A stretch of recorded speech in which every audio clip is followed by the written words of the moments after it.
Chapter 1469. So, it was your master who asked you to wait here?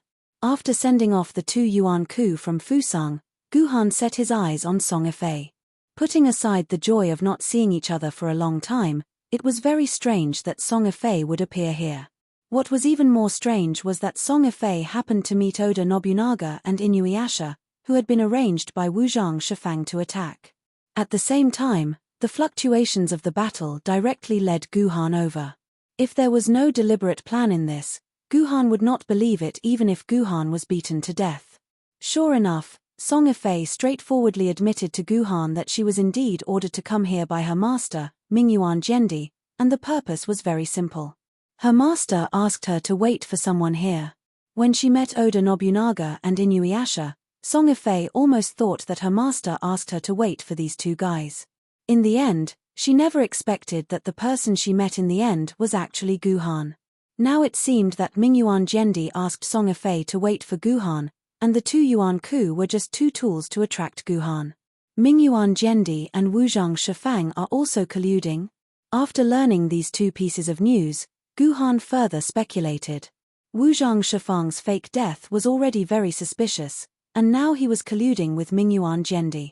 Could it be that Wuzhang Shifang had also followed in the footsteps of Mingyuan Jendi and betrayed the human race? For a moment, many things went through Guhan's mind.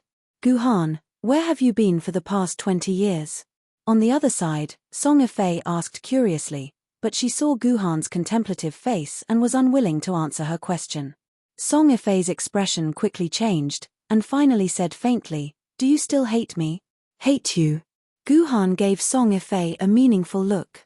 "It depends on whether you have done anything harmful to human beings.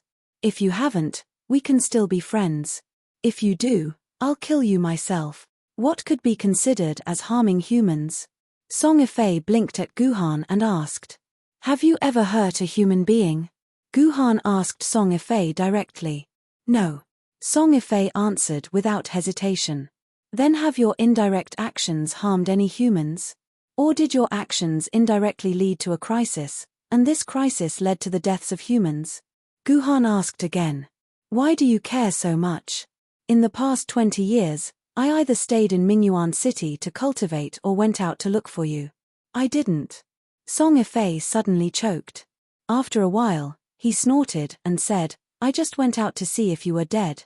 If you were dead, I would bury your bones as a friend." "Thank you."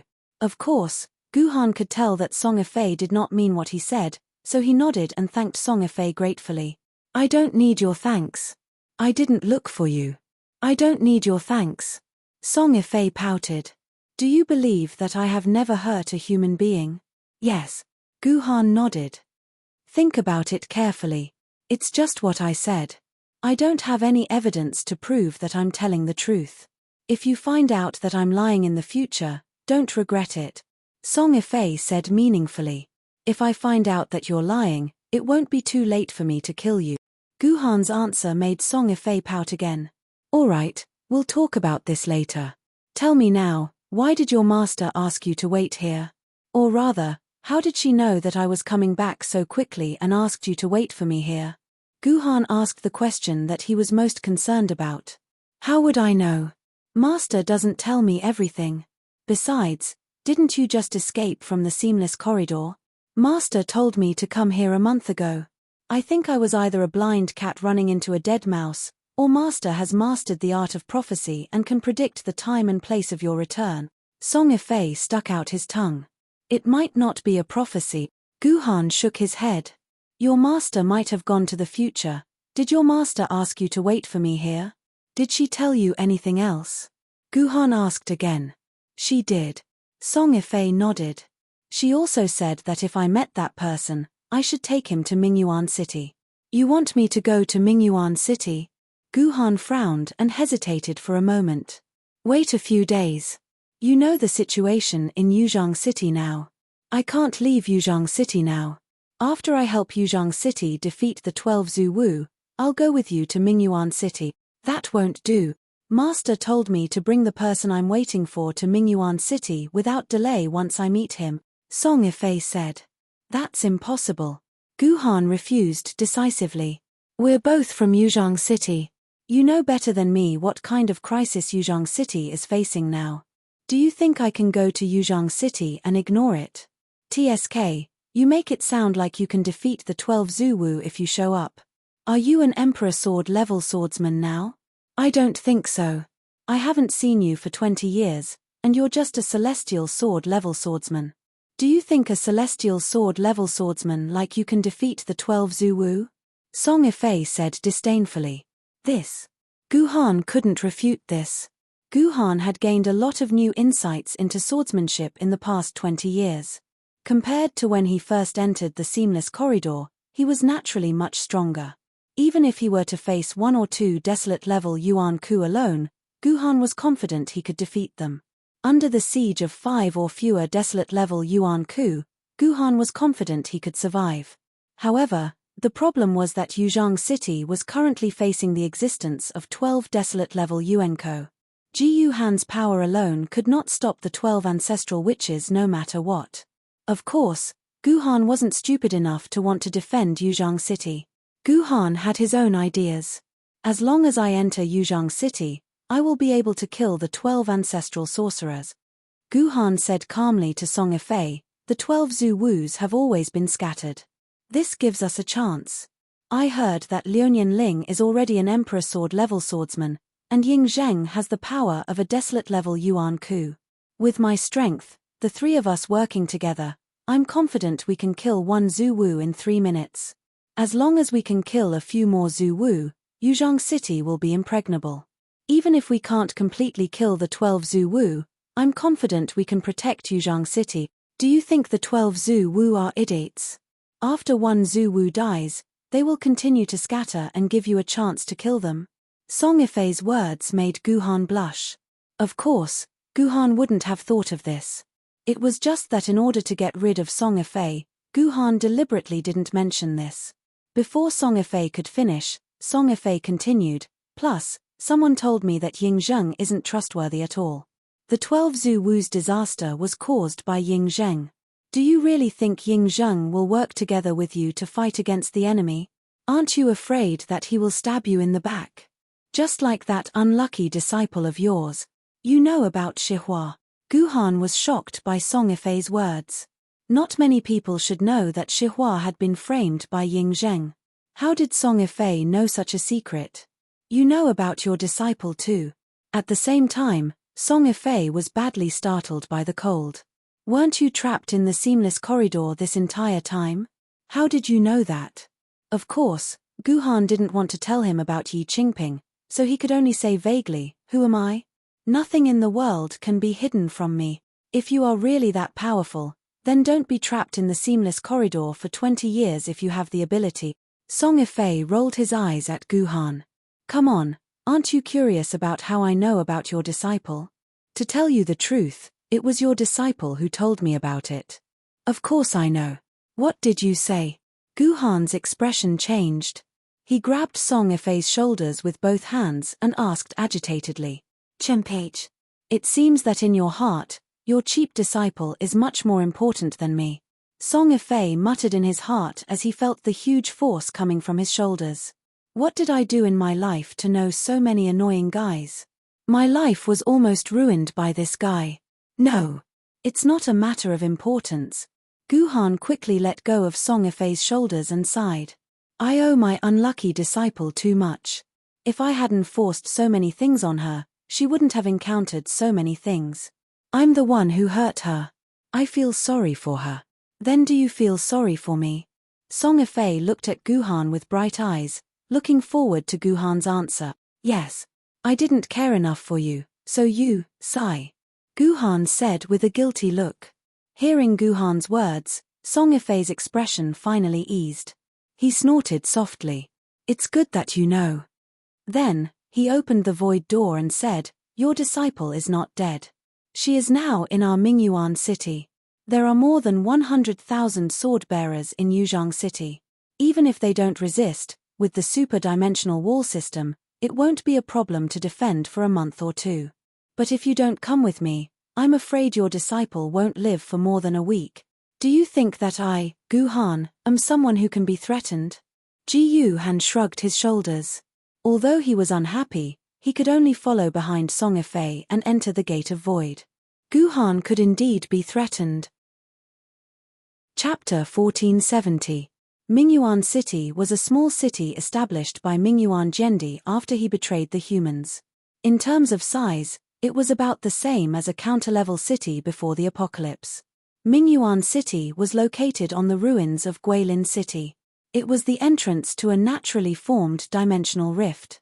As long as one entered the rift, they would be able to enter the world of Mingyuan City. However, this city didn't have thick and huge walls like the human base cities. It didn't even have a small fence. The entire city was completely open, just like a normal city before the apocalypse. This was because neither the humans nor the Yuan Ku had taken the initiative to attack Mingyuan City. If the two of them wanted to attack, Mingyuan City wouldn't be able to resist. Mingyuan City's structure was very strange. Not only did some Yuan Ku live in Mingyuan City, but there were also some humans living here. The Yuan Ku and humans lived very peacefully, which was rare. There were no disputes. This puzzled the humans. They didn't know why this was happening. When Han stepped into Mingyuan City, Han suddenly figured out the reason. The moment he entered Mingyuan City, Han was surprised to find that his restless desire to kill all humans, including Song Ifei, had been completely suppressed. It was as if it had completely disappeared. This caused Han to be greatly surprised. At the same time, because Yuan Ku and humans could live together peacefully, Mingyuan City naturally had a commercial nature. Some fearless human merchants or even some sword-bearers would sneak into Mingyuan City and trade with Yuan Ku. They would trade items that only humans could produce for items that were extremely precious to humans from Yuan Ku. It was said that one could even buy some natural sword maidens in Mingyuan City. These were left behind by the sword-bearers who died in the hands of Yuan Ku. Natural sword maidens were useless to Yuan Ku, so it was better to trade them for some human-made electronic equipment or exquisite food. Yuan Ku also liked hovercrafts. Yuan Ku had no way of opening the dimensional pockets of humans. Yuan Ku couldn't take out the things inside, so he could only trade with some human merchants. It was also worth mentioning that dimensional pockets were also the favorite trade item of human merchants. If these dimensional pockets were handed over to the Sword Committee, they could be exchanged for a sizable reward. After all, the materials needed to make dimensional pockets were getting fewer and fewer. Moreover, after the Sword Committee opened the dimensional pockets, they could often obtain many unexpected and precious items. It was precisely because of such an important commercial nature that humans and Yuan Ku urgently needed such transactions. This was how Mingyuan City managed to survive in the gap between the two. As the city lord, Mingyuan Jendi adopted an indifferent attitude towards this. However, there was only one condition. Unless they had Mingyuan Jendi's approval, humans and Yuan Ku were not allowed to stay in Mingyuan City for more than a week. Otherwise, they would be driven away. If they didn't leave, they would be killed on the spot. After entering Mingyuan City, Han found that there were no high-rise buildings in the city at all. The tallest residential building was only a 3-story building.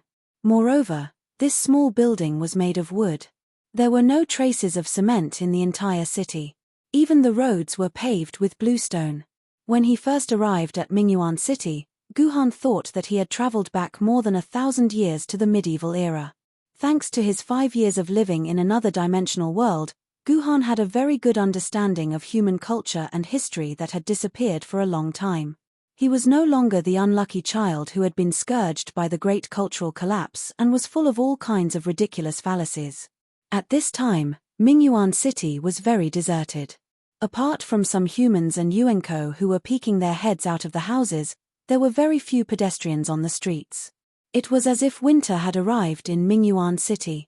Since the resurrection of the 12th Zhu Wu, Mingyuan City has become like this. Without human caravans and Yuan Ku's reluctance to come here, the whole city has naturally become deserted. But this is good. Mingyuan City is still the most beautiful after it has become deserted. Only in Mingyuan City can one see the endless, beautiful scenery without walls. If possible, I really hope to live in Mingyuan City forever, Songafei said with a sigh. Understood. Ji Han nodded. This is a place that is truly suitable for humans to live in. Base cities and whatnot are all deformed and distorted worlds. If there is no Yuan-ku in this world, then there should be many small cities like Mingyuan City. There is no Yuan-ku. How can there not be? Song Ifei sighed. He then pointed to the tallest building in the center of Mingyuan City, which was a 7-story wooden pagoda. That is where my master lives. She is waiting for you there. Let's go. Okay. Ji Han nodded his head. He didn't fear the Netheriris Sword Emperor, but he was curious. Just what kind of existence was this traitor of the human race that had been praised and criticized so much? Although Guhan had met Mingyuan Jendi 20 years ago, Guhan didn't have the time to see Mingyuan Jendi's true face. He only knew that she was a beautiful woman. Now, Guhan could finally get close to this legendary existence. Unlike Jendi's palace, which had a large number of servants and maids, there were not many people in this Mingyuan tower. Apart from a sleepy old man on the first floor and a few workers with hammers and screws, who were repairing the Mingyuan tower on their way upstairs, there was no one else. As if he could see the doubt in Guhan's mind, Songafei added, My master lives a very simple life. She rarely comes out of the tower, so she doesn't need servants to serve her. No one can assassinate her. Therefore, the carpenters who repair the tower are the most common people in the Mingyuan tower. It is said that these carpenters are the descendants of the carpenters who built the Mingyuan tower. They have been living here for generations, and they have long gotten used to life in Mingyuan City, where there is no war or danger. Sometimes, I think they are the luckiest people, even luckier than the sword-bearers.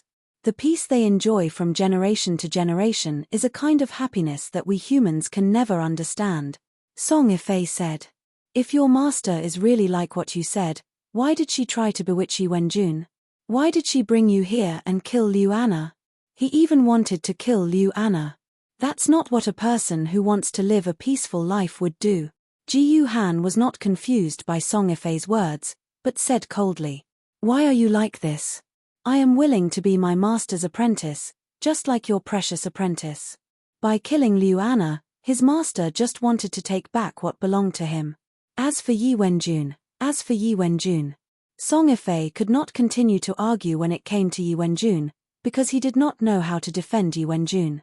Yes, I did want Yi Wenjun to kill Lu Shihua, but that's all in the past. I don't have any intention to kill Lu Shihua now. You can ask Yi Fei about this. If I didn't make a move in the past 4 years, Lu Shihua would have been long dead. A cold voice suddenly came from the top of the pagoda. Ji Han raised his head and saw a beautiful woman who looked to be about 35 years old walking down. She was dressed in white and had a pair of white jade-like feet.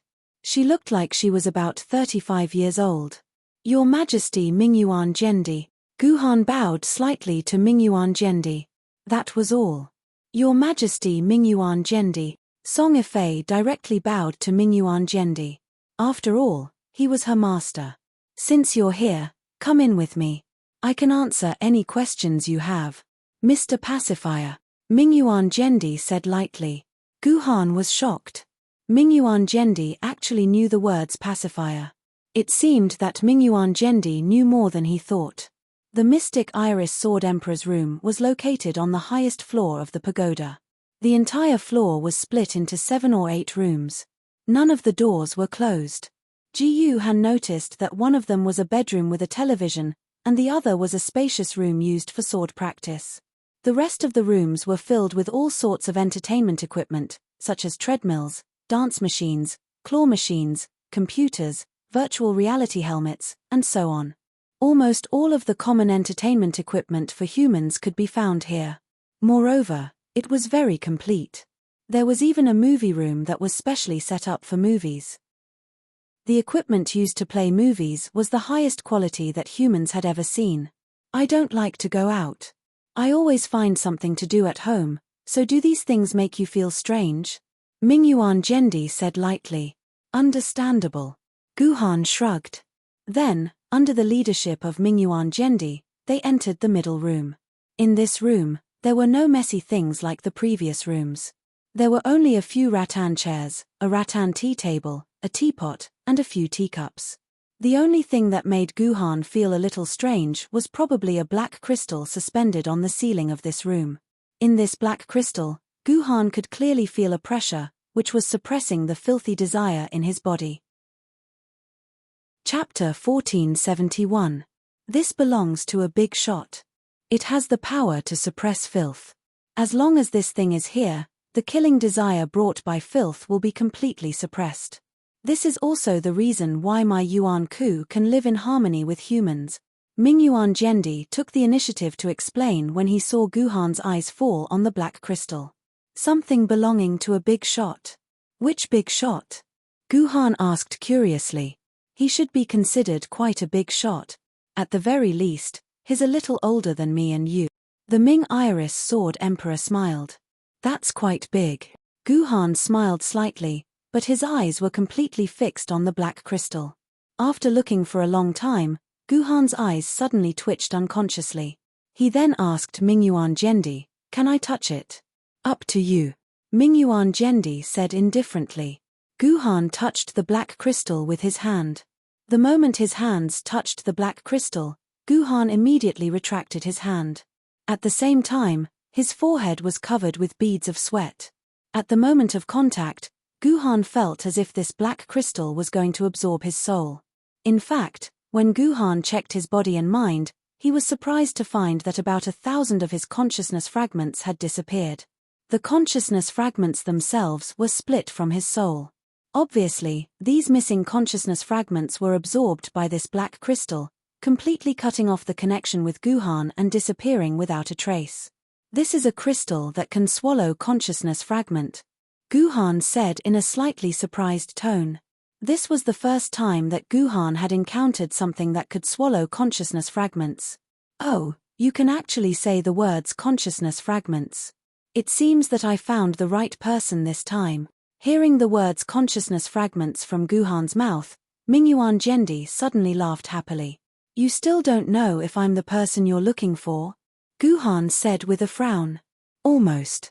I was 70% sure that it was you before. Since you can say the words consciousness fragments, I'm 90% sure." Mingyuan Jendi nodded and said, "In fact, I'm not afraid to tell you that at the beginning, I thought this person was Liu Anna, but I was wrong. Later, I thought it was Song Ifei, but I was wrong again. A few years ago, I thought that Lu Shihua was the right target, but now she is about to die. In the end, I found out that all three of them are related to you. Only then did I realize that I have made a huge mistake. My real target should be you, Jiyu Han." Mingyuan Jendi sighed and said, "Unfortunately, if I had found this 20 years ago, I would have brought you directly to Mingyuan City at that time, and there wouldn't be so many problems." Guhan was completely shocked by Mingyuan Jendi's words. Guhan had never expected that Mingyuan Jendi's recent actions were actually to find him, and that Song Ifei, Lu Shihua, and Liu Anna were all involved because of him. At the same time, Guhan paid attention to Song Ifei's expression and found that when Mingyuan Jendi said that she found the wrong person, Song Ifei's expression did not change at all. Obviously, he had already known this. However, Song Ifei still stayed by the Netheriris Sword Emperor's side. It seemed like Song Ifei had really taken the Netheriris Sword Emperor as his master. "What on earth do you want to find me for? Since you've found me, you can tell me now." Guhan looked at Mingyuan Jendi and said, "There's no hurry. Since you've seen this black crystal and touched it, what do you think this black crystal is in nature?" Mingyuan Jendi suddenly asked. "I might not be able to tell by looking at it, but once I touch it, I know that this is an Imperial Zerg." Jiyu Han said calmly, "Yes, that's right. This black crystal was actually an Emperor Zerg dimensional crystal. However, compared to a normal Imperial Zerg, this black crystal had obviously undergone some special mutation, so it had become completely different from a normal Imperial Zerg. It appeared to be black as charcoal, but this black crystal was still an Imperial Zerg. To be precise, this is 12 Imperial Zergs. This is a combination of 12 Imperial Zergs." Mingyuan Jendi said. 12. Guhan had to admit that he was shocked again. An Imperial Zerg could create a base city that could protect tens of millions of people.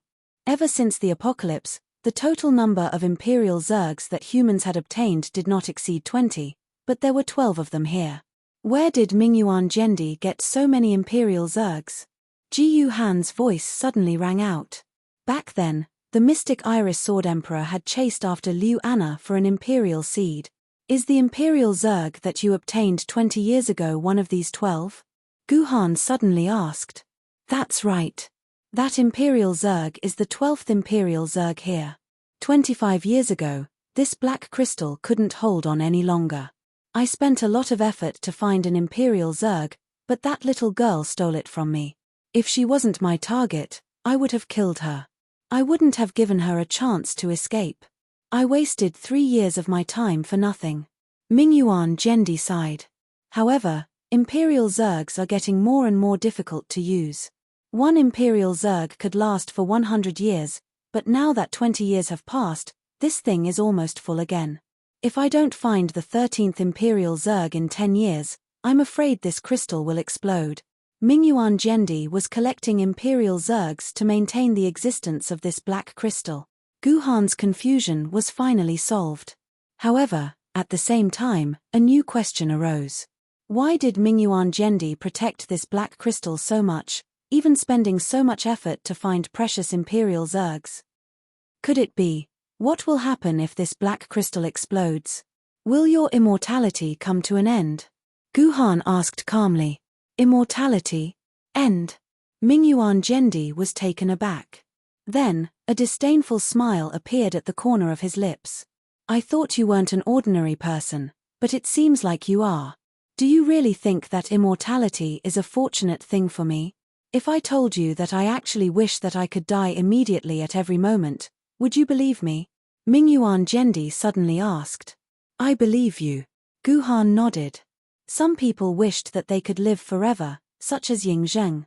However, some people chose to commit suicide after experiencing a long life, such as the Yuan Ku who committed suicide in the Seamless Corridor. Sigh, if it wasn't for someone's request, I wouldn't have been tortured for hundreds of years, and I wouldn't have been labeled as a traitor to humanity. The demonic Iris Sword Emperor sighed. His snow-white face blushed a little. He took another deep look at the black crystal and said, Do you know why an imperial zerg is added to this black crystal every few decades? With the addition of imperial zergs, the crystal's size increases, and its capacity naturally increases as well. Her Majesty Mingyuan just said that if it doesn't increase, it will explode. So, I'm guessing that this black crystal is used to contain something, and the imperial zergs can increase the capacity of this black crystal. Am I right? Gu Han said. That's right. Very right. Then, why don't you guess what this black crystal is used to contain? Mingyuan Jendi did not want to let Gu Han go, and continued to let Gu Han guess. What's so hard to guess? Since this black crystal can suppress filth, it must be related to filth. So, if I'm not wrong, the thing this black crystal absorbs should be filth. After making this guess, Gu Han was actually a little hesitant. You're really smart. You're right, this black crystal is used to absorb filth. Mingyuan Jendi waved his hand, and the black crystal floated in Mingyuan Jendi's hand. At the same time, Mingyuan Jendi waved his long white sleeves again, and the entire room instantly became dark.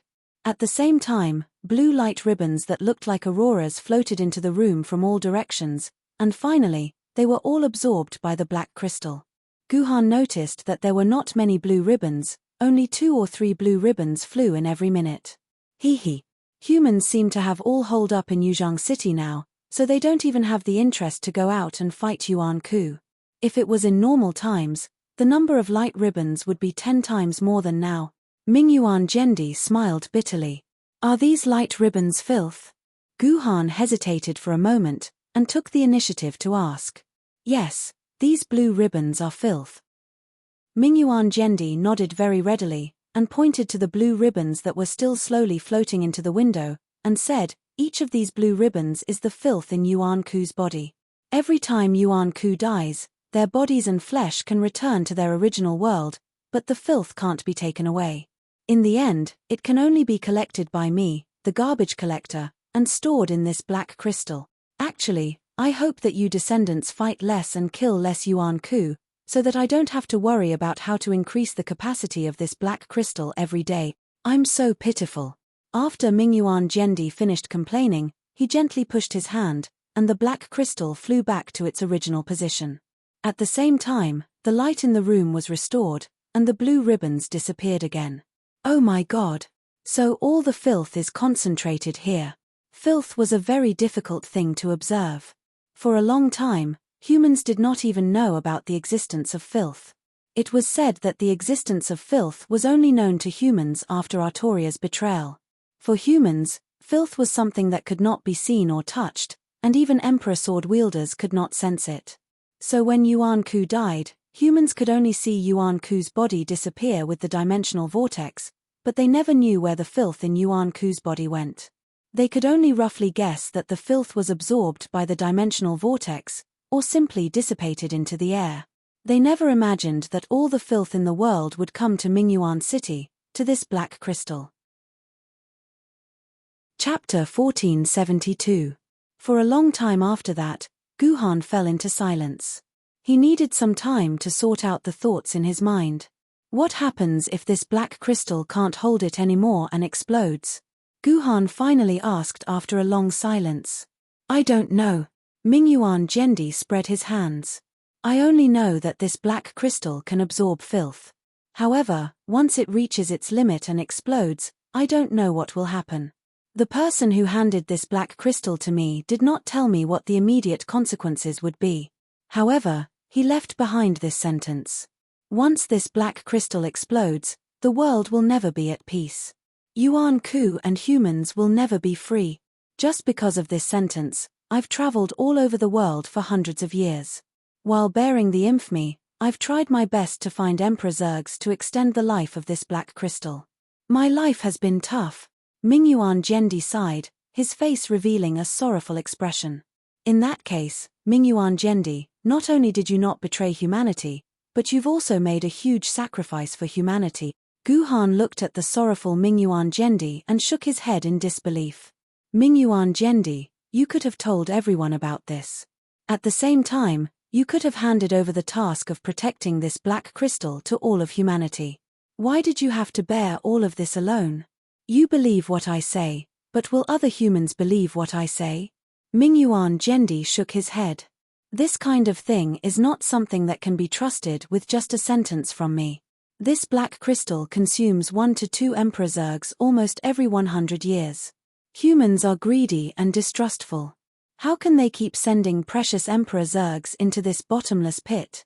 Moreover, no one, including me, knows what the real outcome of this black crystal will be after it explodes. What if I was deceived back then? What if the black crystal explodes and humans are freed? Mingyuan Zhendi sneered. Forget it. If I let all the humans guard it, it might have exploded a long time ago. It's better for me, a guy who can't die, to keep looking after it. I've lived for a long time anyway, and I have nothing better to do. Without the urging of this black crystal, I'm afraid I'd be bored to death. Guhan didn't reply. Out of consideration for human nature, Guhan had to admit that Mingyuan Zhendi's words would most likely come true. Humans had no interest in protecting a black crystal for hundreds of years without knowing what the outcome would be. If Your Majesty Mingyuan Zhendi is unwilling to continue protecting it, you can give this black crystal to me. I promise that I will protect it forever, Mingyuan said as he looked at the black crystal. Ji Han really wanted this black crystal, because if this black crystal could really absorb filth, then could the filth in his body also be absorbed by this black crystal? Don't even think about it. This black crystal can only absorb the filth in a dead guy's body. For a living Yuan Ku like you, the filth in your body can't be absorbed. Mingyuan Zhendi said bluntly, seeing through Guhan's thoughts again. The next moment, Guhan and Song Ifei's expressions changed at the same time. How do you know that there's filth in my body? It was Guhan's voice. Guhan, what's wrong with you? Are you really filth? It was Song Ifei's voice. Of course I know. Mingyuan Zhendi curled his lips slightly. Then, under the gaze of Guhan and Song Ifei, he slowly opened his white dress and revealed his snow-white bunnies in front of everyone. Then, he lifted the bunnies up, and a small black hole appeared in front of Guhan's eyes. You are also filth. Seeing the small black hole below Mingyuan Gendi's bunnies, Guhan understood everything. It turned out that Mingyuan Gendi was the same as him. They were both filth infected. Humans always said that I betrayed them and became a Yuan Ku. Actually, they weren't wrong. Back then, I really couldn't enter the super-dimensional wall system. I was blocked outside by the city that gave birth to me and raised me. I am indeed a Yuan Ku. I have never denied this. I am indeed a Yuan Ku. Mingyuan Gendi put his clothes back on and said calmly. Clearly, after hundreds of years of tempering, Mingyuan Gendi was able to accept everything very calmly. After obtaining this black crystal, I tried countless methods. I even dug out my own heart and used this black crystal to replace it, but the filth was still firmly rooted in my body. So, in the end, I gave up. There was no hope for me. Mingyuan Gendi still calmly said what could be described as hysterical behavior in the past. Guhan was silent. Then how did you know that my body was filth-infected? You entered the seamless corridor and escaped, didn't you? Mingyuan Gendi gave Guhan a meaningful look, then shrugged. Coincidentally, I also escaped from the seamless corridor. What? Guhan's eyes widened as he stared at Mingyuan Gendi. Is that strange? I remember there were records in history that I stayed in the palace alone for 10 years, right? Mingyuan Gendi revealed a disdainful sneer. Do you think a normal human can stay in one place for 10 years without moving, not even leaving the door? Do you think this is a torture that a normal human can endure? So, you actually stayed in the seamless corridor for the past 10 years. Guhan quickly regained his composure after recovering from his shock. You also stayed in the seamless corridor. You know as well as I do what kind of place it is. On the surface, it looks like it was 10 years, but in reality, I only stayed in there for 3 days. Don't look at me like that. Although I don't know how many years you were tortured in there, I really only stayed for 3 days. Mingyuan Gendi laughed. Then it's not strange. No wonder the Yuan Ku I met in the seamless corridor said that I was the only human they had seen. So you only stayed there for 3 days. Could it be that the other Yuan Ku don't have any impression of you? Sometimes, you don't even see a single living person in there for 3 years. Guhan sighed in a low voice. In these 3 days, I only met one person. Mingyuan Gendi revealed a reminiscing expression.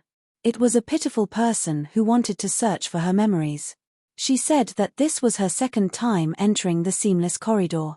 She wanted to find the memories that had been erased the last time she entered the seamless corridor. Unfortunately, even though she returned to the seamless corridor, she still couldn't find the memories she was looking for. Creak, creak. After Mingyuan Gendi finished speaking, Song Yifei was surprised to find that Guhan's hand was gripping the armrest of the rattan chair so tightly that the entire rattan chair was creaking. The person you mentioned, what was her name? Guhan asked with his head lowered.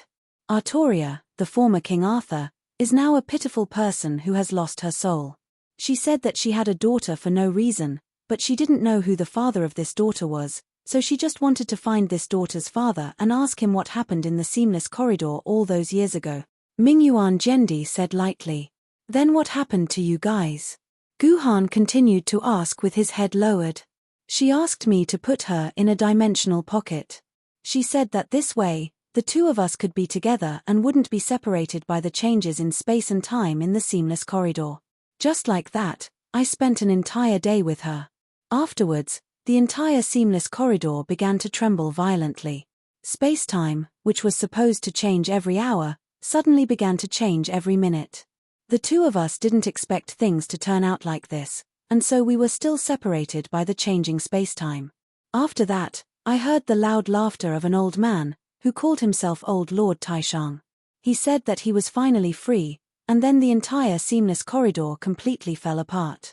I was knocked out by the violent changes in space and time, and when I woke up, I found myself in another dimension. That dimension looked very strange. The entire world was actually made up of a few small villages. A group of people called themselves ninjas, and relied on something called chakra to fight, fighting endlessly for the position of shadow. However, their strength was very weak, and the strongest was only at the level of the meteor Yuan Ku. A mere 9-tailed demon fox actually became a top-notch demon beast there. I was vexed, so I just slashed a few times and destroyed all the ninja villages.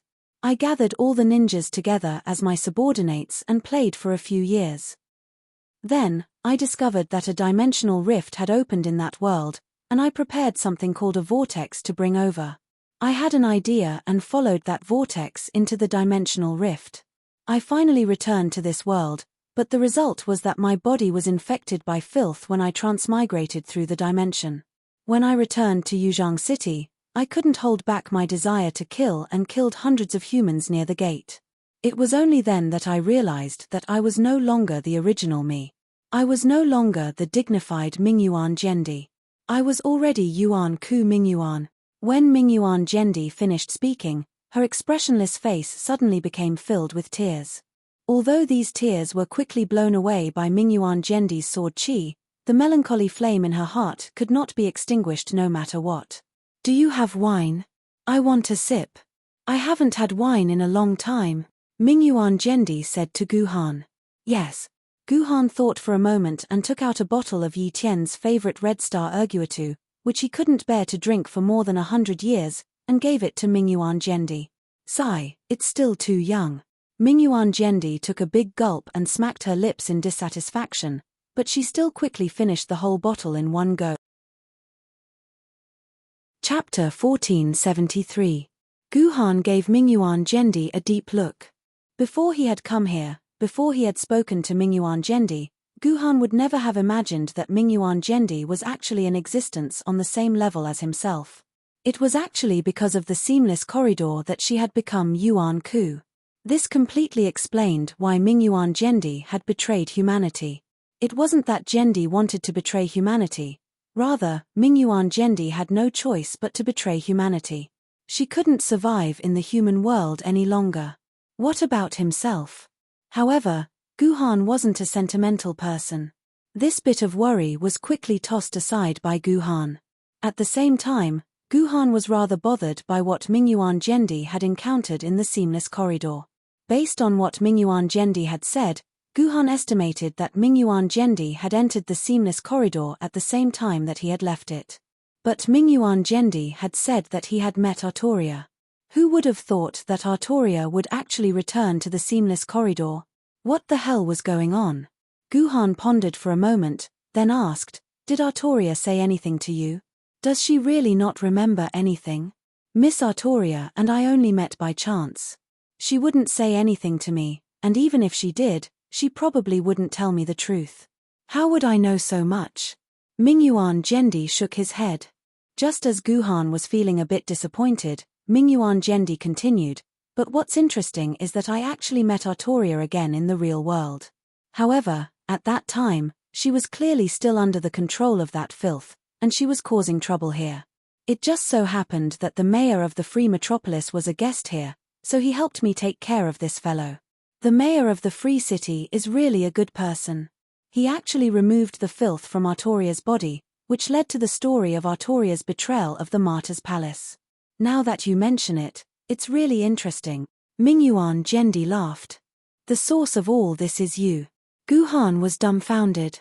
He never thought that the reason why Artoria could break free from the control of filth was because of Zhendi, the Mingyuan. But if that was the case, then what was going on in the dungeon's storyline? My guess is that all of the Yuan Ku members in the seamless corridor were simultaneously thrown out into different dimensional worlds. That Artoria was most likely thrown into another dimensional world as well. As for exactly which point in time and which dimensional world, only God knows. Is that so? Guhan didn't say anything else. He had already saved Artoria once, and he wouldn't save her a second time. Whether or not they would meet again was all up to fate. But we've talked about so many things, but you still haven't told me the most important thing. What's going on with this black crystal? How did you get it, and how did it come about? Guhan asked with a calm expression. I don't know who gave it to me. At that time, I discovered that I was no longer human. In my grief, I could only wander aimlessly in the wilderness. The Yuan Ku that passed by didn't attack me like before, which made me feel even more despair. Then, I unknowingly walked to the ruins of Guilin City. At the foot of Elephant Trunk Mountain, I met a woman who was fishing. Mingyuan Jendi said faintly, "At first, I thought she was still human, but when I got closer, I discovered that while she was human, she was also a Yuan Ku. To be more precise, she was a hybrid of Yuan Ku and a human. Because I was also a half-human, half-Yuan Ku existence, I felt very intimate when I saw her. At the same time, I was very hungry, and when I saw the live fish, I couldn't help but be tempted. I asked her if I could roast some live fish to eat, but she didn't say anything, and her face was expressionless. She didn't seem to agree, but she didn't seem to refuse either. At the time, I didn't think too much about it, so I roasted the live fish for her and ate half of it, but I didn't eat hers for nothing. I took out my own ingredients and shared them with her. But when she saw me eat the fish, her expression suddenly changed. She said I was a thief and wanted me to pay her with some live fish. I couldn't be bothered to argue with her, so I used my sword key to grab a few live fish from the river for her. But she refused, and insisted on eating the fish that were exactly the same as the live fish I had just eaten, even if there was one difference. I was angry at that time. How could there be such a reason in the world? Where could I find an identical fish for her? Then the two of us started fighting, said the demonic Iris Sword Emperor. So, Your Majesty, you won, Guhan said, blinking his eyes. I also hoped that I would win, but in the end, it was the opposite. I lost, completely, and even my underwear was lost to her. Mingyuan Jendi said with a wry smile, in only 3 minutes, she completely defeated me. I didn't even have a chance to resist, and I was completely controlled by her. Lost. Guhan's expression changed. Mingyuan Jendi's ability was not the strongest among the generations of Jendi, and could even be said to be below average. However, it was impossible for Ji Yu Han to defeat an Emperor Sword-level sword wielder within 3 minutes, even with his current strength. At the very least, Guhan had to be given 30 minutes. How did she defeat you, Your Majesty? Did she use some celestial skill or divine skill? Guhan asked curiously. The top Yuan Ku were almost all immortals or gods, and they all used such abilities. No, it was not celestial skill or divine skill. She did not rely on anything else to defeat me, but something that we are most familiar with as sword wielder. Mingyuan Jendi's expression froze. Even though hundreds of years had passed, he could not help but show some fear on his face. A sword. A simple sword. Mingyuan Jendi said with a trembling voice, it was just an ordinary sword, not even a sword mistress. It was an iron sword that was casually forged, but it defeated me. Within 3 minutes, she broke through my protective shield and put the sword on my neck. I could not resist at all, and I could only let her kill me. An expert sword user. Hearing this, Guhan's heart skipped a beat. A sudden possibility involuntarily emerged in Guhan's mind. Chapter 1474.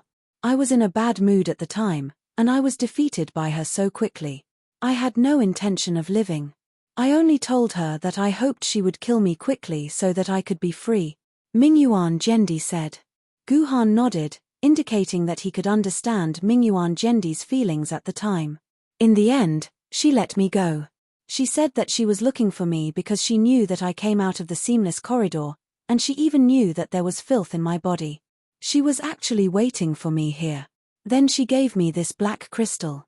As soon as I held it in my hand, I found that the filth in my body seemed to have completely disappeared. I knew that this black crystal was amazing. Then the woman told me that this black crystal had always been guarded by her, but she had to do something very important recently and had no time to guard this black crystal. So she asked me to guard it. The reason why she chose me was because only I could truly understand the value of this black crystal. Only I could guard this black crystal at all costs, and at the same time, search for the Emperor's seed to constantly expand the capacity of this black crystal, Mingyuan Jendi said. So, that woman is actually the first guardian of this black crystal, and you are the second, right? Guhan said. Yes, I'm only the second. Mingyuan Jendi nodded. But I was originally unwilling to guard this thing that troubled the Son of God, but her attitude was very firm. At the same time, she told me that as long as I was willing to guard this black crystal, Then after the year 3000 AD, someone who could help me completely free myself from the misunderstanding would appear. And as long as I found that person, I could return to normal and become a normal human again. This is the reason why you are looking for me. Do you think I am the human who can help you return to normal? Guhan frowned and understood why Mingyuan Jendi was looking for him. Well, although the woman did not tell me in detail about the person I am waiting for, she did tell me a few things. First, this human became famous after the year 3000 AD. Before the year 3000 AD, this human's reputation would not have appeared. Secondly, this human is extremely talented in swordsmanship and has a deep connection with Yuzhang City. Thirdly, this human will eventually become the leader of mankind, one of the strongest human beings. Moreover, I will naturally have a karmic connection with him. So you found Liu Anna, Song Ifei, Lu Shihua, and finally me.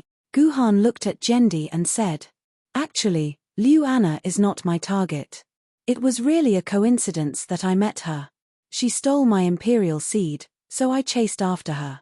Unexpectedly, I found that she had good swordsmanship and directly entered Yuzhang City. At the same time, 2 sword ladies rescued her. So I suddenly found that this Liu Anna was surprisingly consistent with the 3 conditions at the beginning.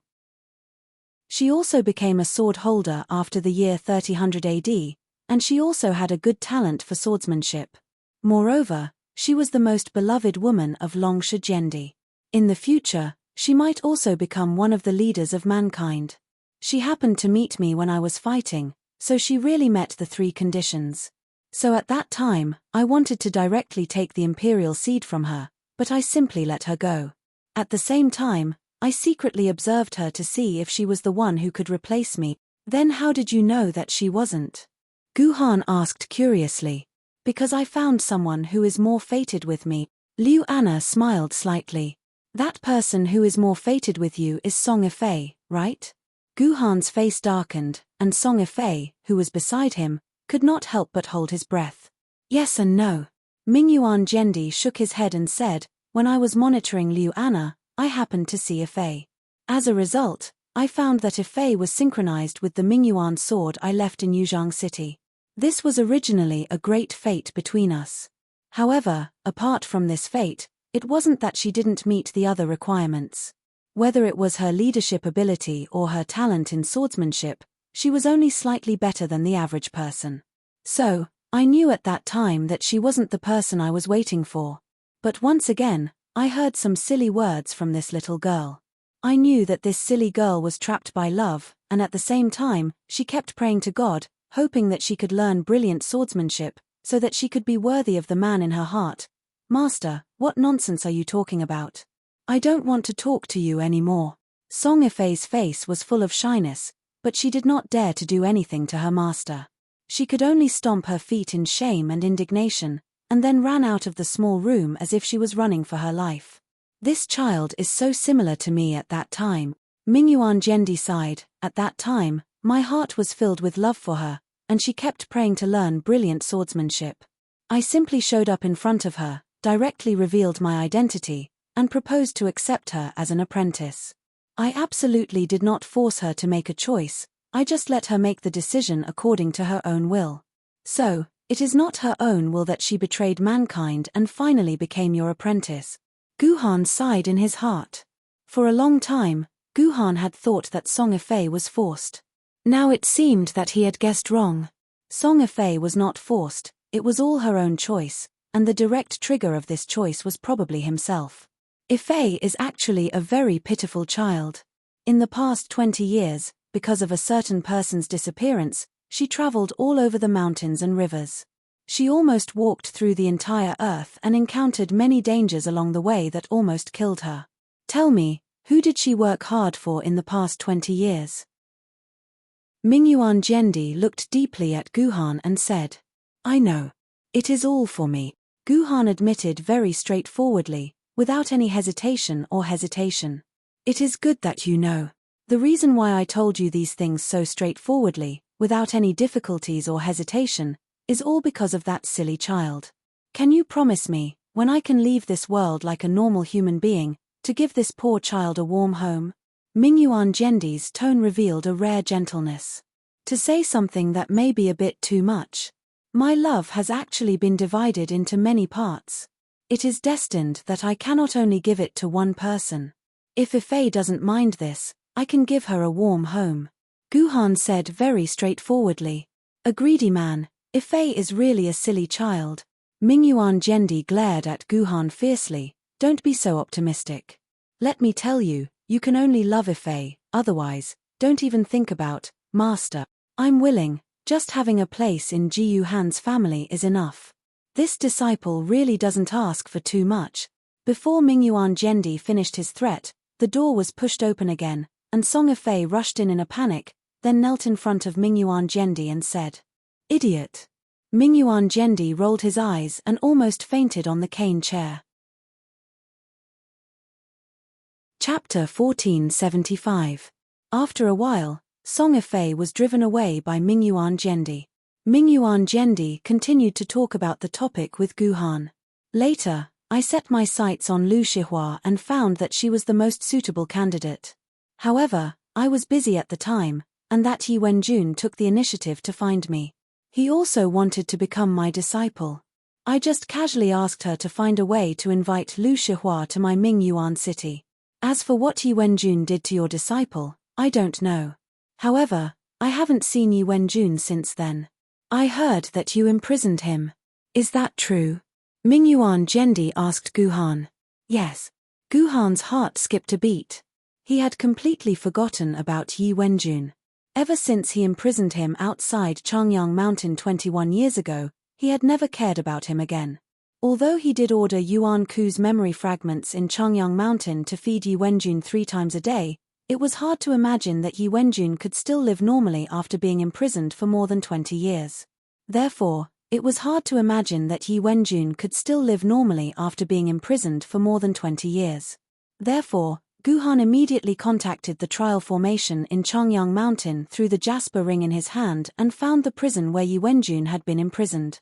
He was surprised to find that Yi Wenjun was still alive. Although he was in a mess and was lying on the ground like a dead dog, there was no doubt that he was still alive. Thinking of Yi Wenjun and many things that had happened at that time, Guhan had a lot of doubts in his heart. If you really asked Yi Wenjun to bring Lu Shihua to you, why did Yi Wenjun kill Lu Shihua and the others? Why did he even kill other innocent people? Wasn't that your order, Your Majesty? Guhan asked with squinted eyes. I never asked Yi Wenjun to kill anyone. The Netheriris Sword Emperor shook his head. Actually, I sent Yi Wenjun to look for Lu Shihua because I wanted to send him away. After all, my disciple said that she doesn't like him, but he keeps pestering her. If he was an ordinary person, I could have killed him, but he was the only descendant of Zetian Gendi. How could I have the heart to kill him? Therefore, I had to find a reasonable reason to send him away. If what you said was true, Your Majesty, how do you explain the black sword in Yi Wenjun's hand? Guhan asked. I did give him one of my black swords, but that's just a clone. What happened to the sword? That's right, I remember that the sword hasn't returned to me yet, and I've completely lost contact with the sword. Shouldn't the sword be imprisoned by you as well? That sword was destroyed by me, along with the fragments of consciousness inside it. I made it return to its original form. Guhan said lightly. What consciousness fragment? My sword was just a simple keepsake, used to protect him from being killed by some Yuan Ku. Since when did my black sword have my consciousness fragment inside it? Mingyuan Gendi looked at Guhan strangely and asked. Don't tell me the consciousness fragment hidden in the sword isn't yours. Guhan was also shocked by Mingyuan Gendi's words. Guhan clearly remembered that he had heard the black sword speak, and the black sword had indeed called itself Mingyuan Gendi. The consciousness fragment inside it had also been destroyed by Guhan himself. These were all things that Guhan had done, it couldn't be fake. It wasn't me, Mingyuan Gendi said resolutely. You don't know how difficult and painful it is to split a consciousness fragment. I've spent so much effort to only split a few dozen consciousness fragments, and they're all used to save my life at critical moments, or as protective talismans for my descendants. How could I just casually put it on a black sword? Do you think the consciousness fragment of an emperor sword wielder is so worthless? Is it so difficult to split a consciousness fragment? Guhan asked subconsciously. It's easy for this kid to say, but I'm afraid you don't even know how to split a consciousness fragment. This isn't something that an immortal sword wielder like you can learn, Mingyuan Jendi said disdainfully. Guhan did not directly answer Mingyuan Jendi's question. Instead, he directly threw out a consciousness fragment, and at the same time, he attached this consciousness fragment to a piece of fat, controlling this piece of fat to make all sorts of unimaginable movements. You actually managed to split a fragment of your consciousness. To think that an immortal sword wielder would be able to do this. You have truly impressed me. Oh, I almost forgot. Previously, you already said that your fragment of consciousness had been absorbed by that black crystal. How is it? Does your heart ache a lot? There weren't many consciousness fragments in the first place, and now a piece has been absorbed by the black crystal just like that. It must be very painful for you. One had to admit that Mingyuan Jendi's smile was very despicable. No, it's just 1,000 pieces of consciousness fragment. It's not a big deal, Guhan said lightly. Young man, it's understandable that you're bragging, but don't brag too much. 1,000 pieces of consciousness fragments. If you can split 2 or 3 pieces, that's already a very impressive thing, Mingyuan Jendi said with a look of disdain. I'm not lying. 1,000 pieces of consciousness fragments are really nothing to me. After Guhan said that, he threw out 100,000 nanomachines at the same time, and then separated 100,000 pieces of consciousness fragments into these nanomachines. Very soon, these nanomachines began to move. Why are you throwing out so many nanomachines? You can't be trying to tell me that each nanomachine has a piece of your consciousness in it, Mingyuan Jendi sneered. Although the nanomachines wanted to, they could not hide from the spiritual perception of a sword wielder at Jendi's level. Mingyuan Jendi only had to glance at them to know that Guhan had thrown out 100,000 nanomachines at once. But when Mingyuan Jendi focused his attention on the movements of these nanomachines, Mingyuan Jendi was completely stunned. This was because in Mingyuan Jendi's imagination, these nanomachines should be doing uniform movements because these nanomachines were controlled by the same will. But the reality was that these 100,000 nanomachines were like 100,000 living people. Each nanomachine was doing their own actions, and not a single nanomachine was doing the same action. They were all in different states, and they were definitely not controlled by the same will. Is this really 100,000 pieces of consciousness fragments? Mingyuan Jendi raised his head abruptly. For the first time, Guhan saw fear in Mingyuan Jendi's eyes. Chapter 1476. How many consciousness fragments do you have now? Mingyuan Jendi suddenly asked Guhan seriously. It's not too much. About 10 billion yuan, Guhan replied calmly. Previously, in order to control the humans in the entire dimensional world, Guhan had to split his consciousness fragments as much as possible. There were 10 billion people in the world, so Guhan had to split 10 billion consciousness fragments. Hence, there were indeed 10 billion consciousness fragments in Guhan's mind. Mingyuan Jendi was completely speechless. He looked at Guhan as if he was looking at a monster. After looking at him for a full 10 minutes, Mingyuan Jendi finally woke up from his own world and said heavily, "You are a monster. Why? Is it very difficult to split consciousness fragments?" Seeing Mingyuan Jendi's reaction, Guhan suddenly realized that splitting consciousness fragments, which he was used to, seemed to be extraordinarily difficult in the eyes of others, or in the eyes of other Emperor sword wielder. Of course, Sword Emperor Mingyuan sighed. I've only managed to split a few dozen consciousness fragments over the past few hundred years. It's already very impressive for an ordinary Sword Emperor to split 10 consciousness fragments. It's said that even the Sword Ancestor could only split thousands of consciousness fragments. You increased it to the level of 10 billion in one go. Who would believe that? So that's how it is. This time, Ji Yuhan finally understood how awesome his ability to casually split consciousness fragments was. However, Guhan was still very curious about this consciousness fragment. Hence, he asked, "May I ask Your Majesty Mingyuan Jendi, Is this consciousness fragment very important to an Emperor sword wielder? It seems like you are very concerned about the number of consciousness fragments that you can split. You actually split consciousness fragments without knowing the use of consciousness fragment. Mingyuan Jendi looked at Guhan strangely. Oh yes, you are now only an immortal sword wielder. It is normal that you do not understand the use of consciousness fragments. Fine, I'll tell you then. To an ordinary Emperor sword wielder, the consciousness fragment was a very useful tool. It could be used to create their own soul seal and leave behind some life-saving tools for their descendants. Or, it can be used to possess other things and display its power from thousands of miles away. This is the function of consciousness fragments under normal circumstances. Most Emperor sword wielders use consciousness fragments in this way. However, for top Emperor sword level sword wielders, or Emperor sword level sword wielders who know where their future lies, the consciousness fragment signifies how far they can go in the future. You might not believe it, but legend has it that there is a level above Emperor sword level, which is called the Saint level. If one reached this level, forget about killing all the Yuan Ku or destroying the earth. Even if you want to destroy all the dimensions, it would be a piece of cake. If you want to reach the Sage realm, consciousness fragments are the most important thing. I heard that the sword master once said that if a person could have 100 million consciousness fragments, he would be infinitely close to the Sage realm. As long as he could comprehend something in an instant, he could step into the Sage realm by raising his foot.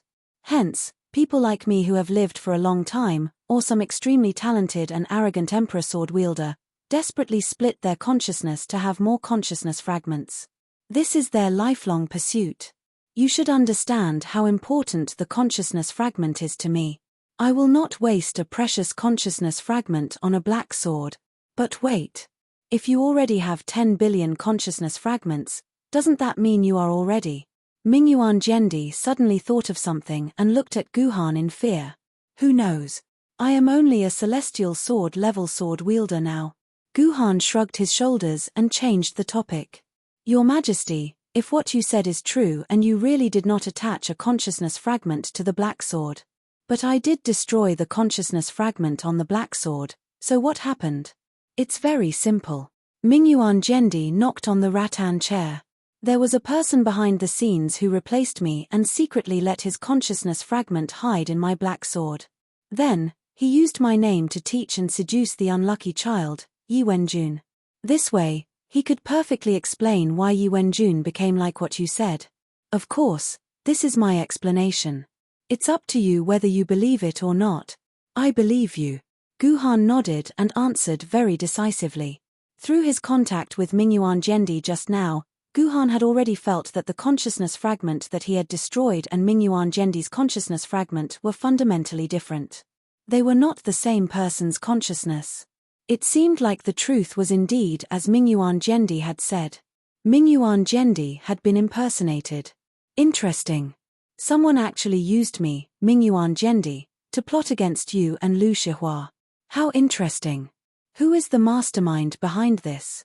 Mingyuan Jendi kept drawing circles on the rattan chair. There was an angry expression on his face. He was obviously very angry at this person who had secretly impersonated him. All right, Your Majesty Mingyuan, I think all of our previous misunderstandings have been resolved. I also admit that you've made great contributions to the human race, and we humans will never forget the hard work and pain you've gone through for the human race. However, Your Majesty Mingyuan, the reason I followed Yi Fei here is not because I want to resolve any misunderstandings with you, but because Yi Fei told me that Shi Hua is here with you and is about to die. That's why I followed Yi Fei here. Then may I ask Your Majesty Mingyuan, where is my apprentice? Can you take me to save her? Guhan said quickly. He found that he had unknowingly deviated from his original purpose during the conversation. He had even forgotten about the dying Lu Shihua. I wanted to chat with you for a while longer and throw this troublesome thing to you. But since you are worried about your apprentice, then let's go see your apprentice first. Mingyuan Jendi nodded and took the initiative to get up and leave the room. Guhan followed Mingyuan Jendi closely and followed her to the third floor of the wooden tower. They were in a small room. Yi Fei, how is Miss Lu Shihua? Mingyuan Jendi asked Song Yifei, who was already in the ward. "It's not good.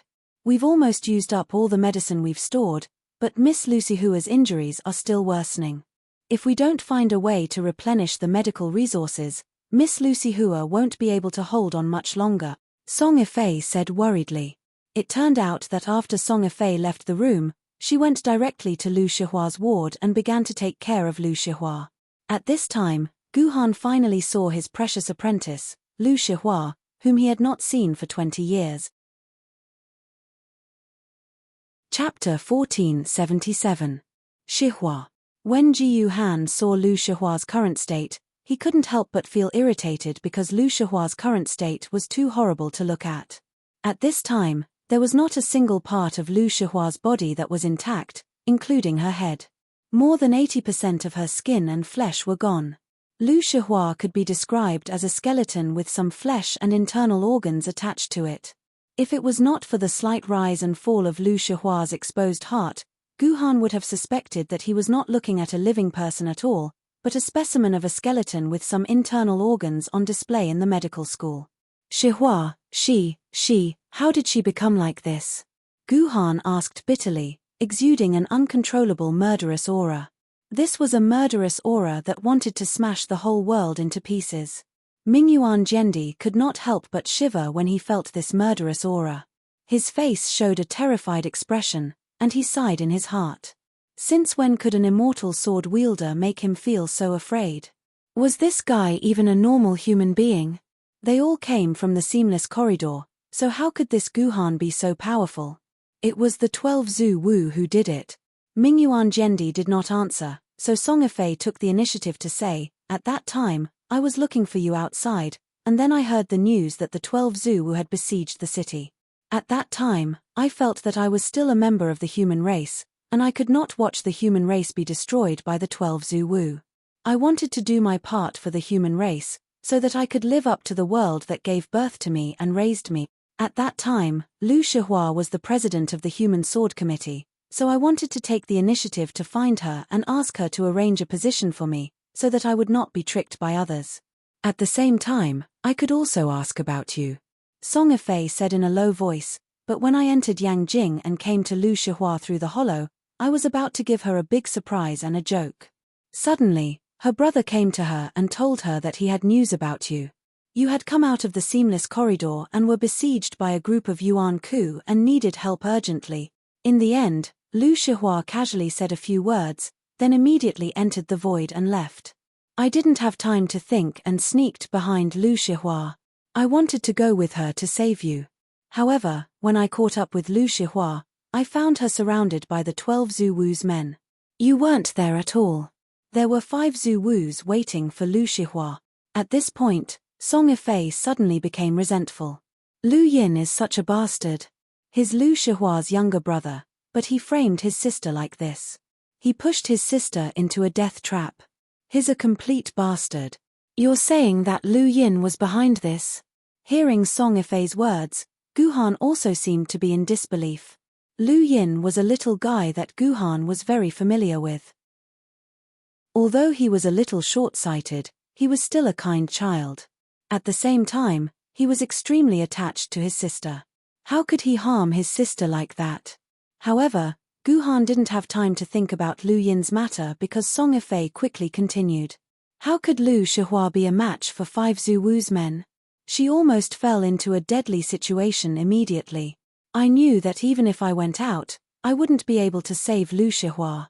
Instead, I would only be trapped. Therefore, I immediately contacted my master, hoping that she could save Lu Shihua. Although Master rushed over immediately after receiving my message and didn't hesitate to consume a large amount of vitality to rush over, the 5 Zhu Wus were too strong. Lu Shihua had already been beaten into a broken ragdoll by them. His body was torn apart and scattered in different places. When Master rushed over, Lu Shihua was only left with bones and internal organs. As soon as Song Yifei finished speaking, Gu Han clenched his fists so hard that they made cracking sounds. One could imagine that if Lu Yin appeared in front of Gu Han would definitely crush Lu Yin's head. Sigh, I arrived a little too late. When I arrived, Lu Shihua was only left with these few things. Moreover, the 12 Zhu Wus intended to completely obliterate Lu Shihua's existence. In just a few seconds, I could only try my best to find all the bones, flesh, and internal organs that I could find. Then, I brought all of them into the void and sent them into the immortal-grade medical pod that I haven't used for hundreds of years. Mingyuan Zhendi continued Song Ifei's words. I remember that when I found Lu Shihua, she only had half a head, over 100 bones, half of her heart, and some other bits and pieces of flesh. That's all. If these things were on an ordinary immortal-grade sword wielder, she would probably have died long ago. Fortunately, Lu Shihua's sword mistress was the 10-winged angel sword. It was a sword mistress with terrifying defense and resurrection abilities. This sword still protected the last bit of Lu Shihua's soul so that she wouldn't completely disappear from this world. This was also the only chance I had to save her. Otherwise, she would have died before she could enter the immortal-grade medical pod. Initially, I thought that with the immortal-grade medical pod, Lu Shihua's injuries would be healed very quickly. After all, as long as her soul and head were still there, the rest of her flesh and blood were not important. The medical pod could regenerate them all. But I was wrong. These 5 ancestral sorcerers have made up their minds to kill Lu Shihua, so they left their powers of the natural order on Lu Shihua's body. Every piece of Lu Shihua's flesh, every piece of his bones, and even his soul has been touched by the power of the natural order. These powers of the natural order are constantly destroying what's left of Lu Shihua's body. Therefore, when Lu Shihua entered the immortal-grade medical pod, the medical pod was desperately repairing Lu Shihua's body, and the soul solution was constantly trying to repair Lu Shihua's soul. However, the more the medical pod repaired, the more rule powers were destroyed. Both sides maintained a stalemate. Almost 5 years have passed, and Lu Shihua is still the same as when I saved her. She is still the same. I can only rely on the constant consumption of medical resources and soul solution to keep Lu Shihua alive. During this period, I also thought of expelling these rule powers from Lu Shihua's body. It is easy to expel one rule power, but there are indeed 5 Zhu Wu's rule powers in a state where they are intertwined. Based on my understanding of the rule power, there is no way I can fight against these 5 Zhu Wu's rule powers. Moreover, these rule powers have completely fused with Lu Shihua's flesh and blood. If I forcibly expel these rule powers, I'm afraid that what little remains of Lu Shihua's flesh and blood will be completely destroyed. Then, instead of saving Lu Shihua, I would be giving her a quick death. So in these 5 years, I can only keep her alive. But right now, the medical resources and soul solution are almost all used up. These are all resources that I have accumulated through hundreds of years of trading. In just 5 short years, they have all been used up. So, if you want to save your apprentice, first take out all the medical resources and soul solution you have on you. Then, think of a way to contact Frost Zhendi and have her bring some from Yuzhang City's warehouse to you. Otherwise, I won't be able to keep your apprentice alive. I have already tried my best. Mingyuan Zhendi said helplessly. Chapter 1478. Frost Zhendi? Guhan froze. Song Ifei said sourly, "That's right, you just came back so you don't know yet. Right now, Liuyan Ling is no longer a celestial sword wielder. She has already synchronized with the Sword of the Firmament and has become the 4th Emperor sword wielder in the history of the Liuyan family. Her title is Frost Zhendi. Your old lover is much more capable than you are. Hurry up and beg her to save your disciple." Beg her? Guhan smiled bitterly. I can't even get into Yuzhang City right now. How am I supposed to find her? That's your problem. But let me remind you, with the remaining medical resources and soul solution in the medical pod, your disciple can only hold on for another day and night at most. If you can't find these urgently needed things in a day and night, then your disciple will definitely die. Why are you still worrying so much? Song Ifei was a little anxious and began to speak without thinking. Don't tell me you don't want to beg Liuyan Ling? You don't want to lose face in front of your old lover. If I really have to beg Liuyan Ling to save my disciple, then even if I have to kneel in front of her, I won't hesitate. Ji Yuhan looked at the skeleton-like Lu Shihua with a calm expression, then said faintly, "But I don't need to beg her, this disciple, I will save him myself." "Oh, It looks like you still have a lot of medical resources and soul solution on you. You can definitely hold on for a while. Song Yifei let out a sigh of relief and extended a hand towards Guhan. Hurry up and take out your things so I can add them in. I don't have any. What Song Yifei didn't expect was that Guhan would very straightforwardly spread his hands, indicating that he didn't have anything on him. Then why are you still saying all this nonsense? You still don't want to beg Liuanian Ling? Song Yifei was very annoyed by Guhan's teasing. No, what I mean is that even without these medical resources, I can still save my disciple. The corner of Guhan's mouth twitched slightly. He lightly patted the cover of the medical bay with his right hand, and the tightly sealed glass cover was instantly sent flying by Guhan. The green liquid that permeated the medical bay gushed out of the medical bay, and only half of it was left covering Lucifer. The medical bay began to flash with red lights, and then it kept saying, "The medical bay has been destroyed. A large amount of medical resources have been lost. Medical work has been suspended. The patient is expected to die in 5 minutes. What are you doing? Are you crazy? Do you want to kill your disciple?" Song Yifei pushed Guhan angrily. She felt that Guhan wanted to give her disciple a quick death. "Yifei, do you think I'm the kind of person who would kill my own disciple? I know what I'm doing. Find me a living animal right now, preferably a pig, cow, or sheep. It should weigh as much as 2 human beings." Ji Yuhan frowned and said to Song Yifei. "You're right," Song Yifei said. "What do you want a live animal for? Are you crazy?" Song Yifei was annoyed by Guhan's inexplicable request.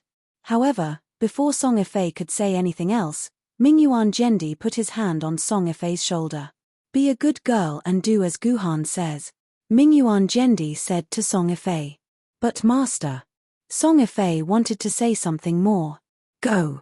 Don't forget that this is the person you love deeply. If you are not willing to trust this person, why do you love him?" Mingyuan Jendi's words made Song Yifei fall silent. She took a deep look at Guhan, then ran out of the ward and began to find a large animal according to Guhan's instructions. "Your Majesty, do you still have nanocapsules here?" Guhan asked Mingyuan Jendi. "Yes, how many do you want?" Mingyuan Jendi asked straightforwardly. "The more the better," Guhan replied. "I have all the nanocapsules here." Mingyuan Jendi waved his hand and threw out 3 boxes of nanocapsules. Guhan counted and found that there were 40 boxes of nanocapsules in each box. Each box contained 50 nanocapsules, and each capsule contained 300,000 nanomachines. That was a total of 1.8 billion nanomachines. The price of these 3 boxes of nanocapsules was probably more than 10 billion yuan. "This should be enough." Guhan nodded, then swung the sword energy in his hand. Under the stunned gaze of Mingyuan Jendi, the 3 boxes of nanocapsules, from the packaging box to the outer layer of the nanocapsules, were all crushed by the sword energy. 1.8 billion nanomachines were instantly suspended in the air. If the doctors saw Guhan wasting and using nanocapsules like this, they would probably be distressed. Of course, Guhan did not want to waste these nanomachines, because in the next second, Guhan also threw out 1.8 billion fragments of his consciousness, then attached them to the bodies of these nanomachines. Guhan instantly gained direct control of all these nanomachines. He really has so many fragments of consciousness. My God, what is he trying to do? Looking at Guhan's strange actions, Mingyuan Jendi could not figure out what Guhan was trying to do. He could only faintly sense with his spirit sense that after the 1.8 billion fragments of consciousness entered the nanomachines, they immediately fell into the medical pod. At the same time, they crawled on Lu Shihua's body like a dense swarm of small insects. And then, a scene that made Mingyuan Jendi feel incredulous happened. The power of the rules of the 12 Zhu Wu attached to Lu Shihua's body began to fade away at a speed that could be perceived quickly. First, it was the leg bone, then the sternum, and finally the skull, until the last bit of the power of the rules of the 12 Zhu Wu disappeared. The whole process took less than 5 minutes, but not only did Lu Shihua's body not suffer any damage during the process of the power of the rules fading away, he did not suffer any loss. Instead, he even grew a little more flesh and blood than before. The power of the rules of the 5 Wu, which had troubled Mingyuan Jendi for 5 years and left Mingyuan Jendi helpless, completely collapsed and disappeared without a trace in just 5 minutes. What the hell did you do? Mingyuan Jendi suddenly grabbed Guhan's collar like a primary school student, looking at Guhan with a thirst for knowledge. It's nothing. I just fought 8 billion battles. Guhan suddenly took a step back involuntarily and almost fell to the ground. At the same time, his body was instantly soaked with hot sweat. He only had time to reply to Mingyuan Jendi before he immediately sat on the ground and began to adjust his breath in a meditative posture. Could it be that this guy actually controlled 8 billion nanomachines and used Lu Shihua's body as a battlefield, allowing each nanomachine to use a sword technique at the power of the rules and fight with the densely packed power of the rules attached to Lu Shihua's flesh and blood, and even his cell? Mingyuan Jendi thought of this possibility. Then, like Guhan, he could not help but fall back and lie on the ground powerlessly. At the same time, he controlled 8 billion nanomachines to fight. How terrifying was Guhan's control of the fragments of consciousness? This guy was really not human. Master, I've found the living thing. At this time, Song Yifei also returned to the ward, and with her came a big fat pig that was screaming. This big fat pig seemed to have felt its tragic fate. Chapter 1479. Gurgle. As if sensing its tragic fate, the big fat pig began to growl loudly as soon as it entered the ward. At the same time, it struggled frantically to escape from the ward.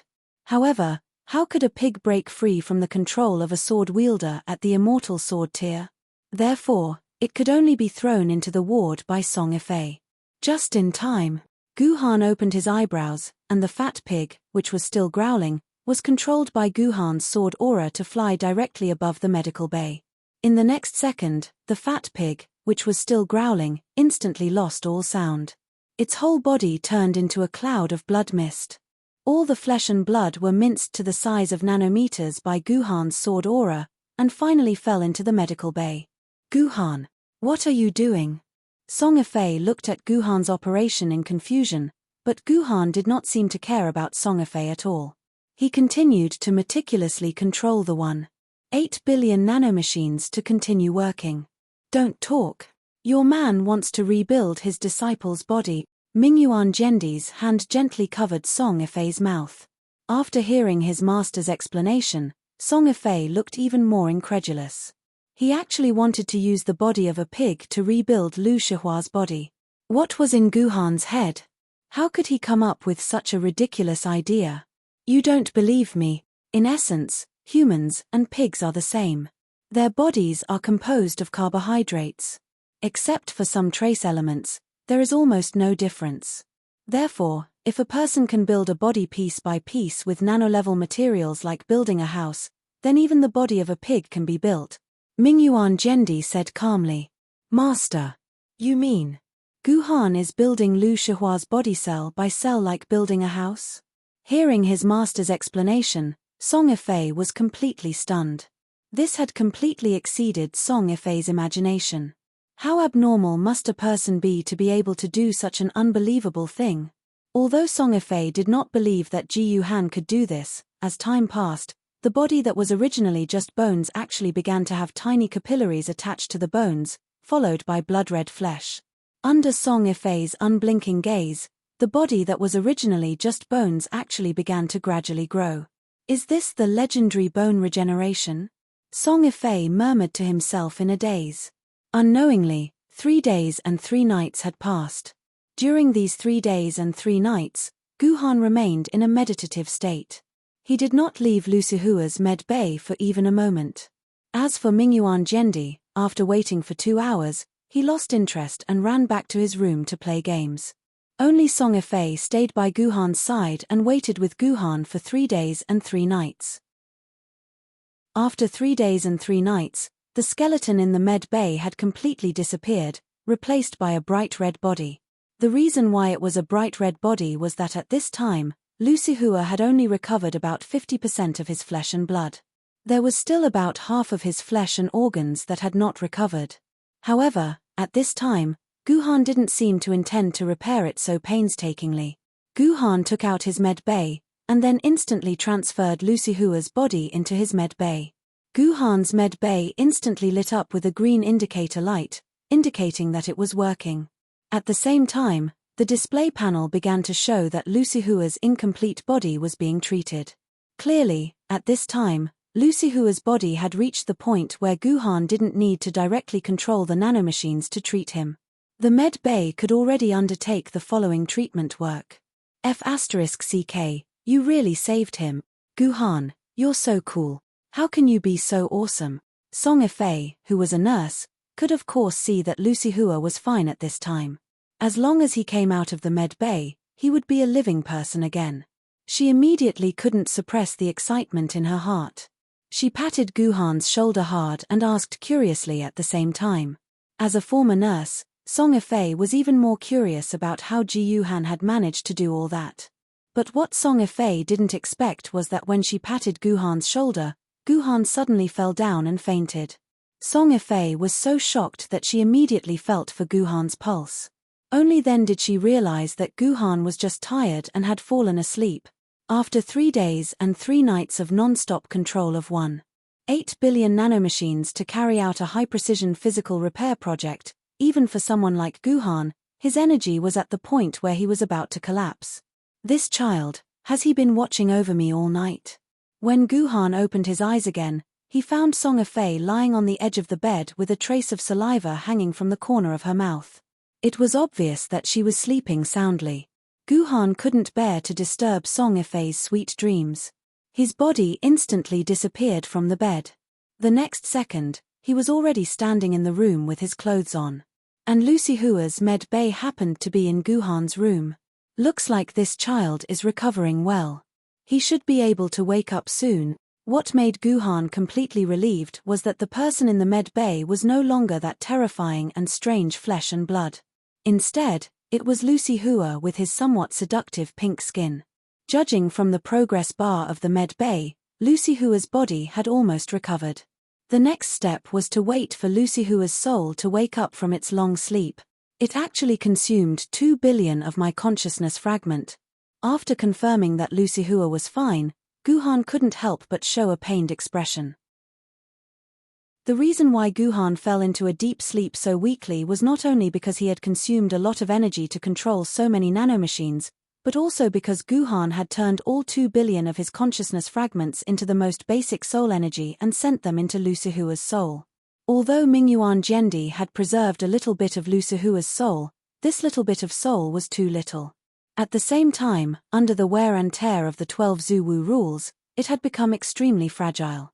Even if the body was completely restored, if the soul was not restored as well, Lucy Hua would still not be able to wake up. However, it was not like Guhan had never done something like restoring a soul before. Therefore, he sent his consciousness fragments into Lucy Hua's soul as nourishment for her recovery. It was also because of the loss of so many consciousness fragments that Guhan had no choice but to fall into a deep sleep. Guhan still remembered that the last time he restored Lu Qingping's soul, it had only consumed a few million consciousness fragments. However, treating Lucy Hua this time had consumed a total of 2 billion consciousness fragments. It seemed that the soul of an immortal sword wielder was also different from the soul of an ordinary person. Otherwise, why would so many consciousness fragments be consumed? Chapter 1480. Where am I? Is this the nether world? No, isn't the nether world Yuan Ku's territory? Where am I now? When Lu Shihua's hazy consciousness gradually began to wake up, she thought with some horror. Because her body was still very weak, Lu Shihua didn't even have the strength to open her eyes to look at the world. She could only think and guess by herself until she heard a very familiar voice. Since you're already awake, why are you still closing your eyes? Get up. Master. Hearing this voice, Lu Shihua suddenly had a huge force from the depths of her body. Then, she jumped out of the medical cabin and broke the cover that was originally covering the medical cabin. At this time, the sunlight outside the window was a little dazzling. The golden light and the newly grown eyes made everything Lu Shihua saw seem hazy. But there was one thing that Lu Shihua could not be wrong about. Her master was standing in front of her at this time, looking at her with a smile. Master, are you also dead? Lu Shihua wailed, and then her body softened. Her new body, which had stood up because of a sudden will, once again returned to its original fragility.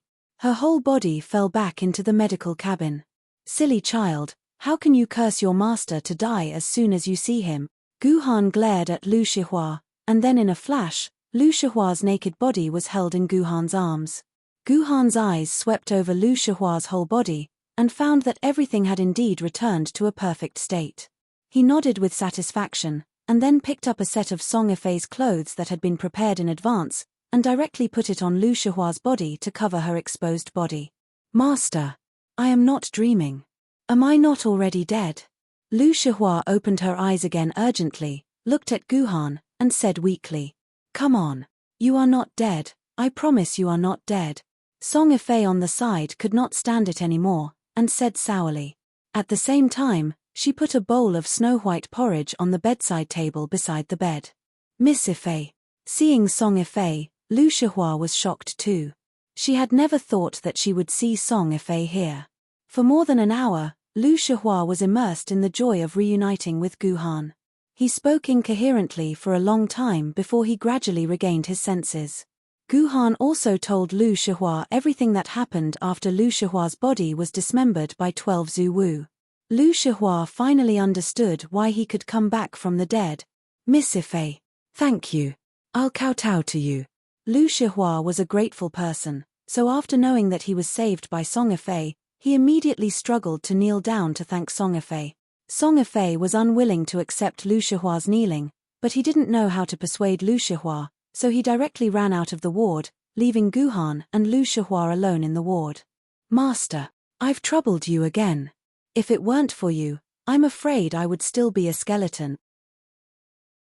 Lu Shihua looked at Guhan gratefully, and at the same time, she wanted to kneel down to thank Guhan. As a result, Guhan directly slapped Lu Shihua's buttocks. The newborn buttocks were particularly sensitive, so Lu Shihua instantly felt an indescribable excitement quickly swept through her whole body. Her eyes were filled with pink water, and she looked at Guhan with grievance. All right, just lie down obediently, I won't torture you anymore. Guhan sighed, patted Lu Shihua's head, and then asked Lu Shihua how she was ambushed by 12 Zuwu. In the end, Lu Shihua's face instantly showed an extremely sad expression. She wanted to say something but stopped for a while, but she still told Guhan everything that her good brother had done. I didn't expect that Lu Yin would actually turn into such a beast. This sort of beast doesn't deserve to live in this world. I'm going to kill him and clean up my family, Guhan said coldly. Master. Lu Shihua was shocked when he heard this. Although he had been harmed by his little brother to such an extent, Lu Shihua had never once thought about killing his little brother. Lu Shihua had originally wanted to persuade Guhan to give up, as he didn't want to seek revenge on his little brother. But when he thought about how furious his master was right now, he knew that persuading him wouldn't have any good effects. Thus, in the end, he decided to keep his mouth shut and wait for his master's anger to subside a bit before pleading for mercy on behalf of his little brother. Master, what happened to you in the seamless corridor? What kind of place is that? Lu Shihua turned to ask Ji Yu Han this question. Ji Yu Han gave him a simple description of the world within the seamless corridor, then told him that he had taken on a new master. At the same time, Lu Shihua now had a new grandmaster, but he didn't elaborate on any other details. Instead, he asked Lu Shihua, Shihua, what's going on with this Lu Qingping? Is she really your adopted daughter? Master, you've seen Qingping? How is she? Is she doing well? Is she here as well? Upon hearing Lu Qingping's name, Lu Shihua immediately grew excited. He looked left and right rather frantically, as though trying to find Lu Qingping's figure. You dote on her very much. Seeing the nervous look on Lu Shihua's face, Guhan narrowed his eyes. I've embarrassed myself in front of you, master. 3 years after you left, your disciple decided that I would never marry anyone for the rest of my life. All I did was wait for you to come back. But Lu Yin, he was always busy trying to increase his own power, and he rarely stayed by my side. In the end, it was Qingping who warmed my life. Only when she was by my side would I feel a sense of happiness. This feeling was just like when I was by your side. Lu Shihua lowered his head, speaking shyly. That's not right. Even if I'm not by your side, if you meet a man who dotes on you and loves you, you should live a good life with him. How can you make such a careless promise? Guhan seemed a bit unhappy as he spoke. Then how about this? When we return to Yuzhang City, I'll personally help you pick out some young geniuses. I guarantee that I'll find an ideal husband for you. Guhan said with a smile. No. Absolutely not. There's no need for you to worry about something like this. Your disciple already has someone in his heart. There's no need for you to worry about me, Lu Shihua hurriedly said. You already have someone in your heart. Guhan gave Lu Shihua a deep look, as though he had seen right through him. Chapter 1481. No. Master, why do you care about this? I really don't have anyone I like. Lu Shihua insisted. All right. Seeing Lu Shihua's insistence, Guhan nodded and pretended to be indifferent. After I solve all the problems, if you still don't have anyone you like, I'll take care of you for the rest of your life.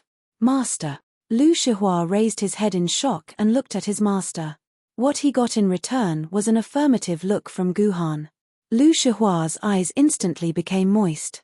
My young friend Guhan is really open-minded and carefree. I'm so envious.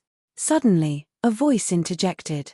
Then, the Ming Iris Sword Emperor walked in with a strange smile on his face. Your Majesty Ming Yuan, what are you envious of? What's there to be envious of? Guhan shook his head. If the person I became was half as brave as you, my young friend Guhan, I wouldn't have ended up like this today.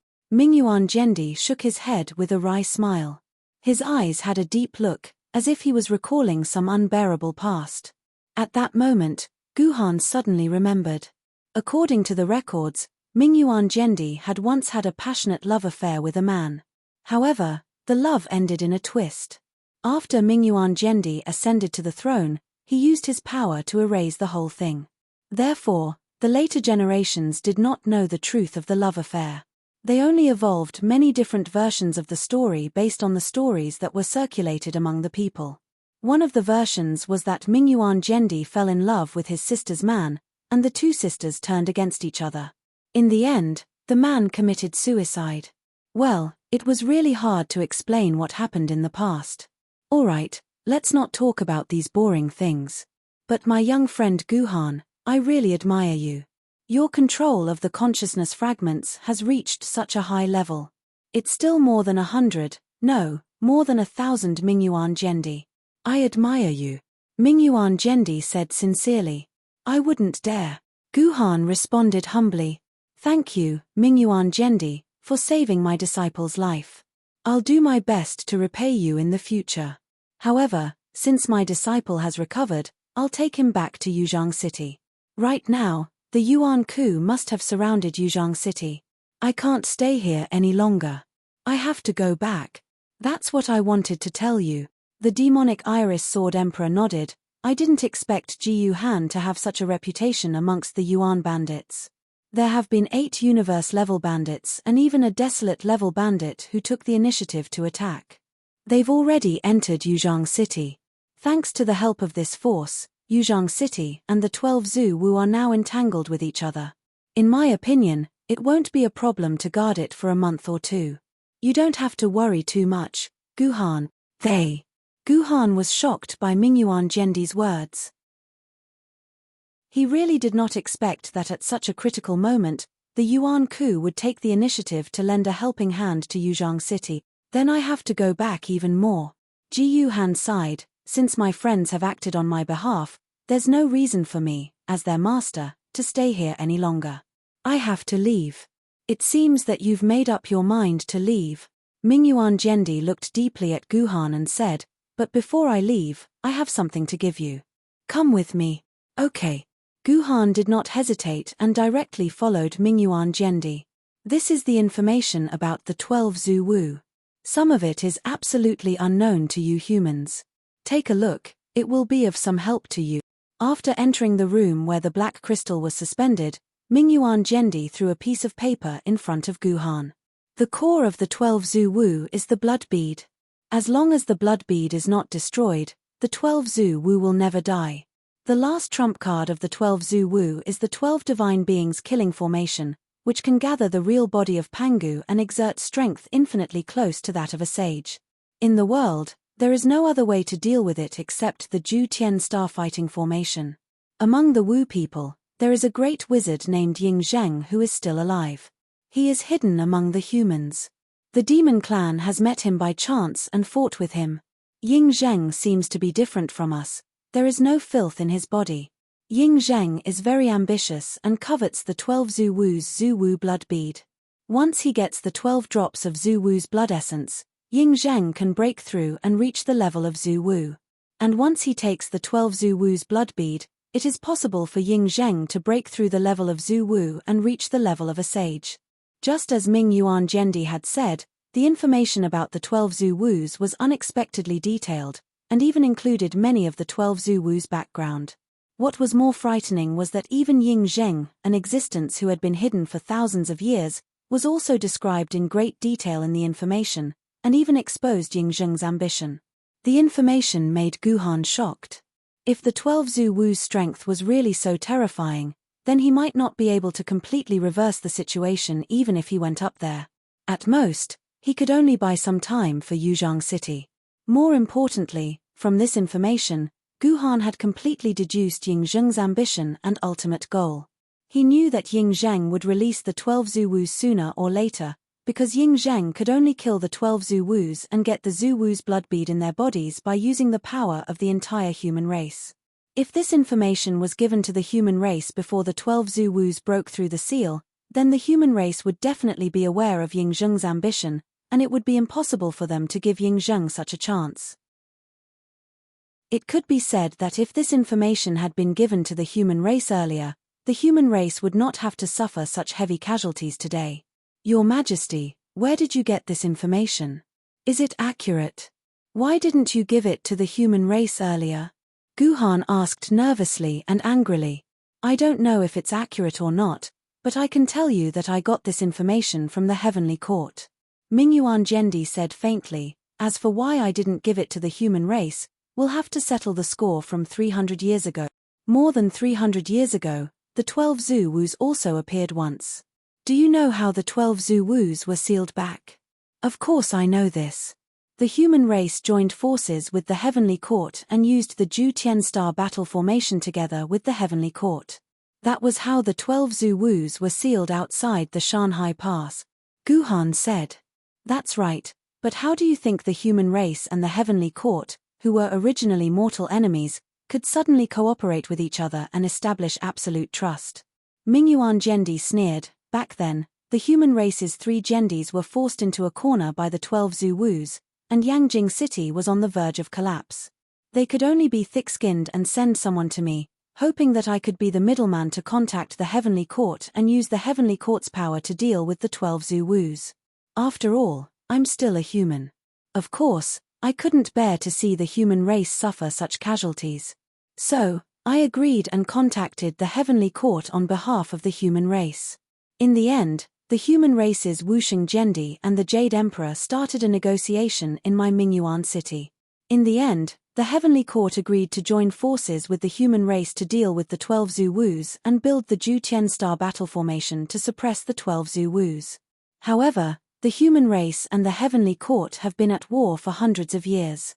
At the same time, there's also the existence of filth. It's difficult for the two sides to gain basic trust. So, in the end, I had to be the middleman and stay in the heavenly court with this black crystal. I wanted to use it to suppress the filth in the heavenly court's Yuan Ku's heart, so that when the two sides fight together, they can't help but attack each other because of the filth. The war lasted for 3 years. I also stayed in the heavenly court for 3 years. Every day, I chatted with the Yuan Kus in the heavenly court. Finally, I gradually gathered all the information about the 12 Zhu Wu's, many of which the heavenly court has never told the human race. Later, the 12 Zhu Wu's were sealed, and the human race gained peace. But they forgot about me. They didn't even invite me to the celebration party, which made me very disappointed. So, I simply left this information with me. I've never given it to the human race. I know that the 12 Zuwus will break out of the seal sooner or later. When that time comes, I'll make these humans suffer. Mingyuan Gendi's face was filled with the pleasure of revenge. Mingyuan Gendi's words also solved some of Guhan's doubts about history. Many people in the academic world were arguing that it was a super miracle that the human race was able to complete the joint war with the heavenly court without any friction between the two sides. This made the human race extremely puzzled. Now, the truth was finally revealed. It turned out that it was all thanks to Mingyuan Gendi. But because they wanted to put an end to the betrayal of the swordbearers, the human race had always treated Mingyuan Gendi with a bad name. Mingyuan Gendi's reputation among the human race could not be any worse. This was why the human race had the cheek to ask Mingyuan Gendi for help. As a result, when the whole human race was having a super celebration party, which was also the highest glory, the human race actually threw Mingyuan Gendi aside. Guhan could understand the reason, but the result was very sad. It made Mingyuan Gendi completely give up on the human race. In fact, it could be imagined that at that time, Mingyuan Gendi might have wanted to take this opportunity to clear his name, but in the end, he was played by the human race. It was no wonder that Mingyuan Gendi kept this precious information until the end, and did not hand it over to the human race. Otherwise, after reading this information, the human race would definitely understand that the 12 Zuwus and Yingzheng's collusion. After learning the truth of the past, no matter how angry Guhan was with Mingyuan Gendi, it now turned into a wry smile and helplessness. This was completely the human race's own doing, and it was not Mingyuan Gendi's fault. Did they want Mingyuan Gendi to be a good person who could be bullied by others? It was a pity that the human race's ancestors had to pay for the evil they had done. This was the so-called an eye for an eye. Chapter 1482. Looks like I can't go to Yuzhang City so rashly. If I go, I'm afraid I won't be able to get out, Guhan said helplessly after reading the information about the 12th Zuwu several times. This was because Guhan had already received 100% confirmation that he was currently no match for the 12th Zuwu. Yuzhang City would be of great help to him. Then where do you plan to go first? Mingyuan Gendi looked at Guhan curiously and asked, what do you plan to do? I plan to increase my and Shihua's strength first. Guhan thought about it and answered straightforwardly, Shihua had already reached 9 million quarks of sword essence 5 years ago. Now, he is only 100,000 quarks away from reaching 10 million quarks. I plan to help Shihua gather 100,000 quarks first, then obtain the 12-winged angel sword and let Shihua ascend to the throne first. Only an Emperor Sword level sword wielder can play a crucial role in battle. That's true. Shihua is indeed only one step away from an Emperor Sword level sword wielder. Mingyuan Gendi smiled and nodded, but his face quickly showed a hint of a tempting smile. Actually, Guhan, little friend, I have another person I can recommend to you. If you can help her, she can also become an Emperor Sword level fighter. Wouldn't you be more confident then? You mean, Ife is also about to become an Emperor Sword level? Mingyuan Gendi's words were not difficult to guess. After all, Mingyuan Gendi only had one disciple, Song Ife. Song Ife was the only one who could ascend to the throne. Other than Song Ife, Guhan could not think of anyone else Mingyuan Gendi could ask to help him. That's right, yes and no. Mingyuan Gendi admitted straightforwardly. How many quarks of sword essence is Ife away from Emperor Sword level? Is her Emperor Sword level sword mistress also 100% synchronized? Guhan touched his nose and asked. I can guarantee that my 9 Deaths lifeless sword has already approved of Ife. She has also agreed to become Ife's sword mistress. The mystic iris sword emperor pointed at the 9 Deaths lifeless sword hanging on his waist. The hilt was made of 9 skulls. Your Majesty, your Emperor Sword level sword mistress is called the 9 Deaths lifeless sword. This is an Emperor Sword level sword mistress that is not recorded by humans, right? Guhan looked at the 9 Deaths lifeless sword and said, that's right. Back then, I was infected by filth and was chased out by humans. However, my Emperor sword lady wasn't willing to leave with me, so all I had to do was cut off the mark on that sword. Who would have thought that not long after I left Yuzhang City, I would find this 9 deaths lifeless sword hidden in a statue of a deity in a 3-room temple.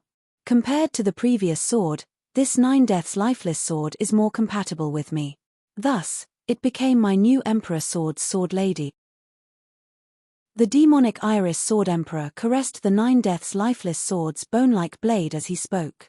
If your majesty gives this sword to Ifei, what will happen to your majesty? Guhan asked again. You don't have to worry about that. After so many years, I'm actually tired of fighting. You might not believe it, but I haven't held this sword in a fight for 100 years. When I pass the black crystal to you, I will be truly free. At that time, turning into a pile of bones will be my greatest wish. Swords and whatnot are no longer important. Mingyuan Zhendi waved his hand and said, Ifei's real problem is not her emperor sword, but her sword essence. After all, this child started too late, and her talent in swordsmanship is indeed not as good as yours and Lionian Ling's. Although she has my full guidance, her progress has been very slow ever since she entered the immortal sword level. Her sword essence is only about 5 million quarks now, and her swordsmanship is not even 1/10 of your disciples. However, I am not a person who specializes in swordsmanship. I am not even a swordmaster, so I can no longer teach Ifei.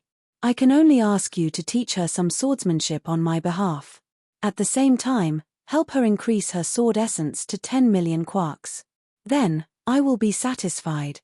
Increase from 5 million quarks to 10 million quarks a month. When Guhan heard Mingyuan Zhendi's request, he instantly frowned. This is impossible. Unless I help her kill more than 10 Hong level Yuan Ku, where can I get so many sword essence for her? That's fine. Just teach her a little more. Anyway, as long as she has 10 million quarks of sword essence, I'll immediately pass on the 9 deaths lifeless sword to her. After that, whether she'll stay by your side and help you or not will depend on your own abilities, Mingyuan Zhendi said with a smile, then made a gesture to send him off. I'm tired. You can go now. Old fox, you treat me like a coolie. Guhan glared at Mingyuan Zhendi. Although he knew that Mingyuan Zhendi was using him, when he remembered that the other party was Song Ifei, Guhan could only be used willingly. Guhan believed in Song Ifei. If he could train Song Ifei to become an Emperor sword level sword wielder, then with 2 Emperor sword level sword wielder joining them, the future of mankind would be really stable. Ouch! Guhan pushed the door open forcefully, then heard a cry of pain. Then, he saw Song Ifei on the ground. Obviously, Song Ifei had been squatting at the foot of the wall, eavesdropping on the conversation between him and Mingyuan Zhendi. Did you hear what I said to your master? Guhan looked at Song Ifei and asked. Song Ifei did not answer, but his body trembled. Obviously, he had heard it. Since you heard it, then I won't say anything more. I'll leave in 10 minutes.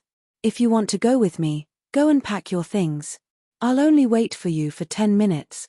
Guhan said coolly. Don't need 10 minutes, I'll be done in 5. In the end, Song Ifei immediately jumped up from the ground. 3 minutes later, he had changed into a new set of clothes and returned to Guhan's side, looking extremely excited. Let's go. Bringing his disciple and Song Ifei, who had returned to the team, Guhan said helplessly but also with some excitement. Thinking about the birth of 2 Emperor sword level sword wielder in his hands, how could Guhan not be excited? After leaving Mingyuan City, Ji Yuhan released all his sword ladies from his control. Seeing the sky that they had not seen for a long time, the sword ladies were very excited and went off to play.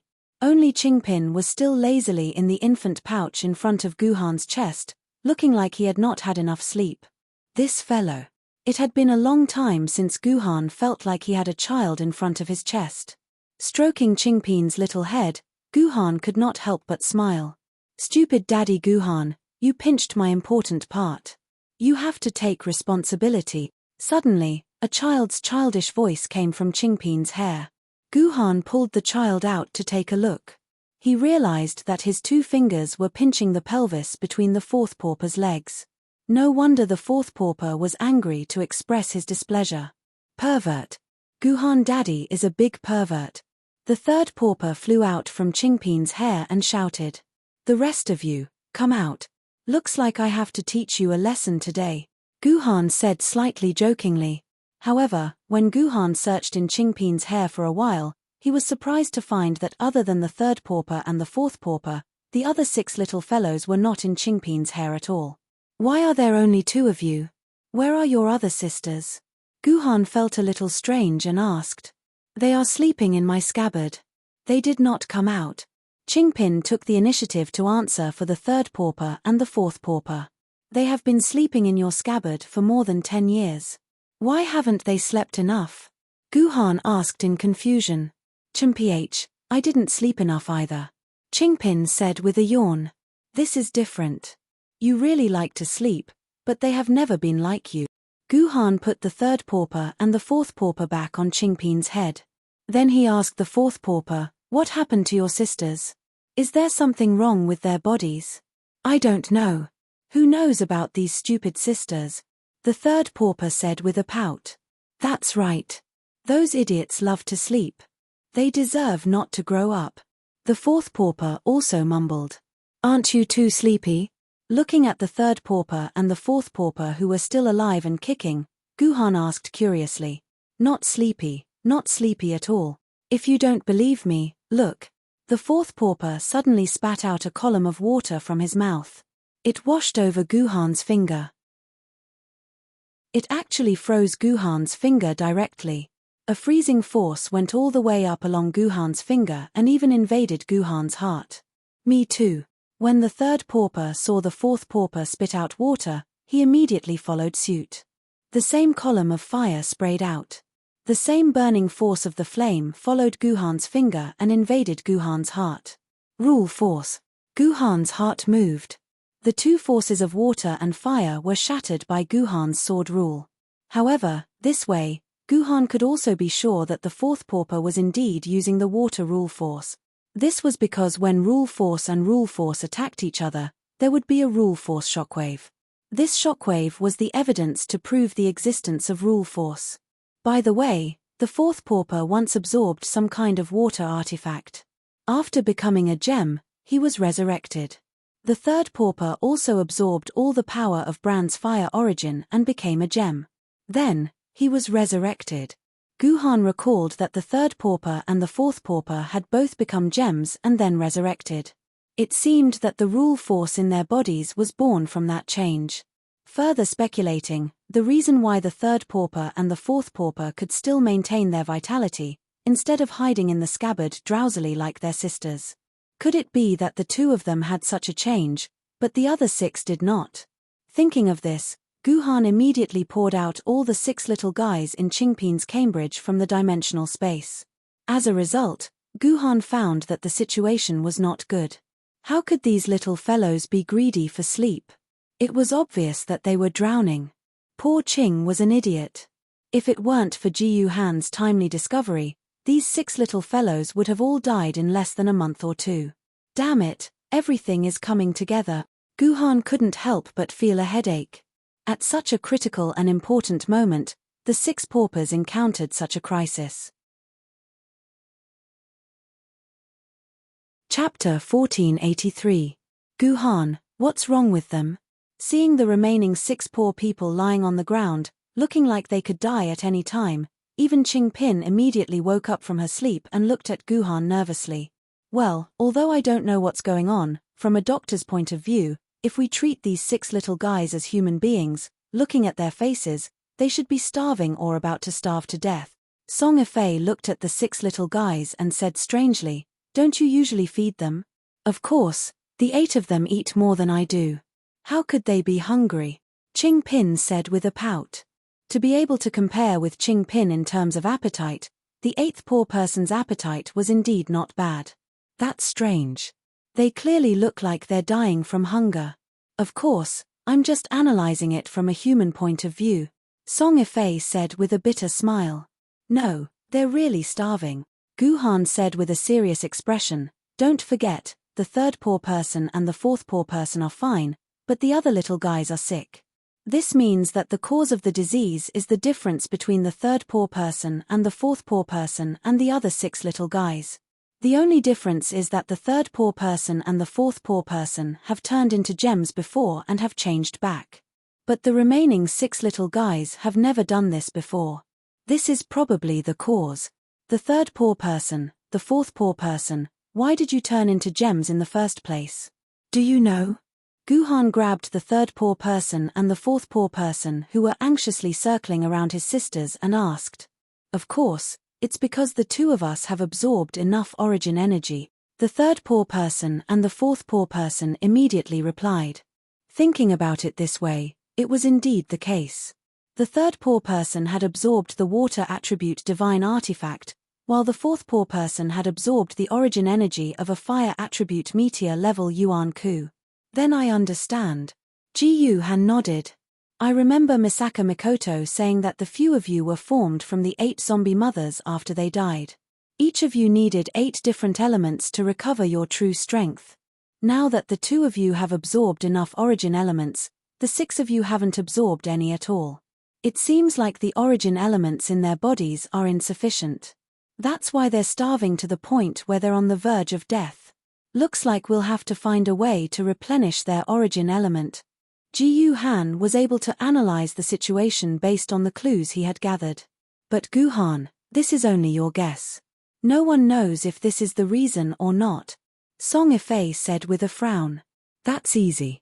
Let's find an origin energy to test it. Guhan snorted.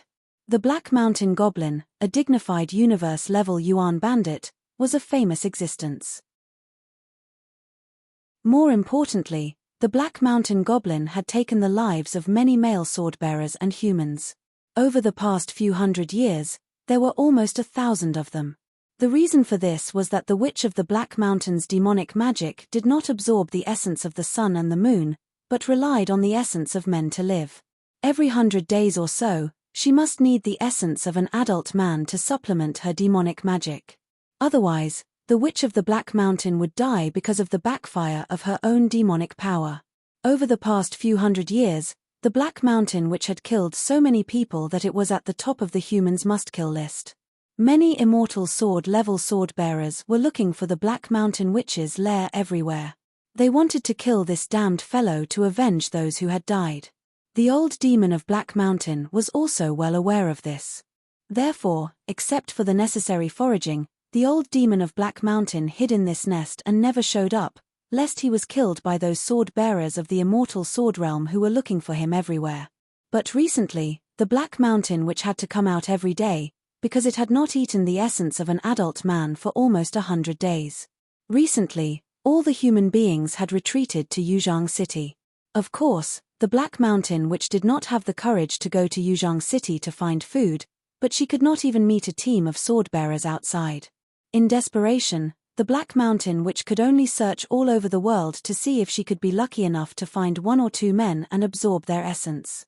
But the 100 days were almost over, and the Black Mountain Witch had not found anything. Just when the Black Mountain Witch was about to feel desperate, a sudden hope appeared. Flying in the void and looking for food everywhere, Old Goblin Black Mountain suddenly found a spirit sword-level swordsman with tattered clothes and scars all over his body walking on the road. The most important thing was that this spirit sword-level swordsman was a man. Strange, why is there a male sword-bearer alone? For this spirit sword-level swordsman who suddenly appeared in front of him, Old Goblin Black Mountain still held a cautious attitude at the beginning. Such a lone and scarred male swordsman seemed to be too coincidental. But soon, the old Witch of the Black Mountain smelled something familiar from the other party. This is the smell of 12 Zhu Wu. It seems that this man escaped from 12 Zhu Wu. Of course, the Black Mountain Witch could not fight with the famous 12 Zhu Wu, but she had also seen 12 Zhu Wu from a distance and remembered the special smell of 12 Zhu Wu. Then, he would be prepared so that he could escape immediately when he encountered the 12 ancestral sorcerers. Now the Black Mountain Witch smelled the smell of 12 Zhu Wu from this man, which meant that this man had escaped from the battlefield of 12 Zhu Wu. This could also explain why the other party was in ragged clothes and hurried to Yuzhang City. He must be a sword-bearer who was left alone in the battle in London City. After figuring this out, the Black Mountain Witch was relieved and felt that the other party should not be a trap. After carefully searching the void within a radius of 100 kilometers, the old demon of the Black Mountain was completely relieved when he confirmed that there were no beings of the immortal sword tier hiding in the void. As long as there was no immortal sword-level sword-bearer hiding in the dark to attack her, she was 100% sure that she could absorb all the essence of this man. So in the next second, an emerald green bud suddenly appeared on Old Witch Black Mountain's bark-like, bumpy skin. This bud germinated and grew rapidly, and in just a few seconds, it grew into the appearance of a beauty. This beauty had a slender figure and a beautiful face. Her entire body exuded an aura that could topple cities. She was a great beauty that could not be found in 10,000. Xiaoqian, if you eat this prey for me, I will give you 3 days of freedom. The old witch of the Black Mountain said proudly to the beauty. Nai Xiaoqian was an 18-year-old beauty, but she died at the age of 18. Her ashes were buried in the roots of the old witch of the Black Mountain's clone, and her soul was controlled by the old witch of the Black Mountain. She became a puppet used by the old witch of the Black Mountain to seduce men and obtain their essence. Unexpectedly, after coming to this world, the Black Mountain Witch also brought Nai Xiaoqian with her. And Nai Xiaoqian had a magical ability, that was, once Nai Xiaoqian turned into a human, all the characteristics of Yuan Ku would disappear without a trace. Unless a large detection equipment was used or a dimensional wall was directly used to verify, Nai Xiaoqian could hide from all detection methods. Even the sword-bearer would never be able to tell that Nai Xiaoqian was Yuan Ku. The Black Mountain Witch was used to using Nai Xiaoqian as a bait. How many men were not lustful? Seeing that Nai Xiaoqian took the initiative to seduce them, they couldn't wait to have sex with her. As long as they ejected, the Black Mountain Witch could easily absorb the essence in the man's body through Nai Xiaoqian, and the man would naturally become a mummy because of the depletion of essence and blood. Thank you, Grandma. Nai Xiaoqian had long been used to this kind of task. She bowed to the Black Mountain Witch and came out of the void. In an instant, she turned into a beauty in a shirt and denim shorts, and then suddenly rushed out of the bushes and directly fell on the body of the sword-bearer of the spiritual sword level. Master, save me. Master, save me. There are a few Yuan Ku chasing after me. Nai Xiaoqian said to the sword-bearer of the spiritual sword level in a panic, while the Black Mountain Witch threw out a few little monsters that he had caught nearby and forced these little monsters to chase after Nai Xiaoqian, which led to the current scene. This was a method that the Black Mountain Witch had used every time. An absolute beauty, plus a few Yuan Ku who were chasing after her, could perfectly create a scene of a hero saving the beauty, and those sword-bearers would not doubt Nai Xiaoqian, so they could easily take the bait. The fact seemed to be developing according to the script of the Black Mountain Witch.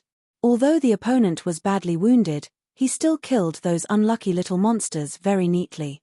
The dimensional vortex also appeared, and the whole world calmed down again. Why are you here alone? The male sword-bearer still asked with some vigilance. Master, you don't know, but I was originally a citizen of London.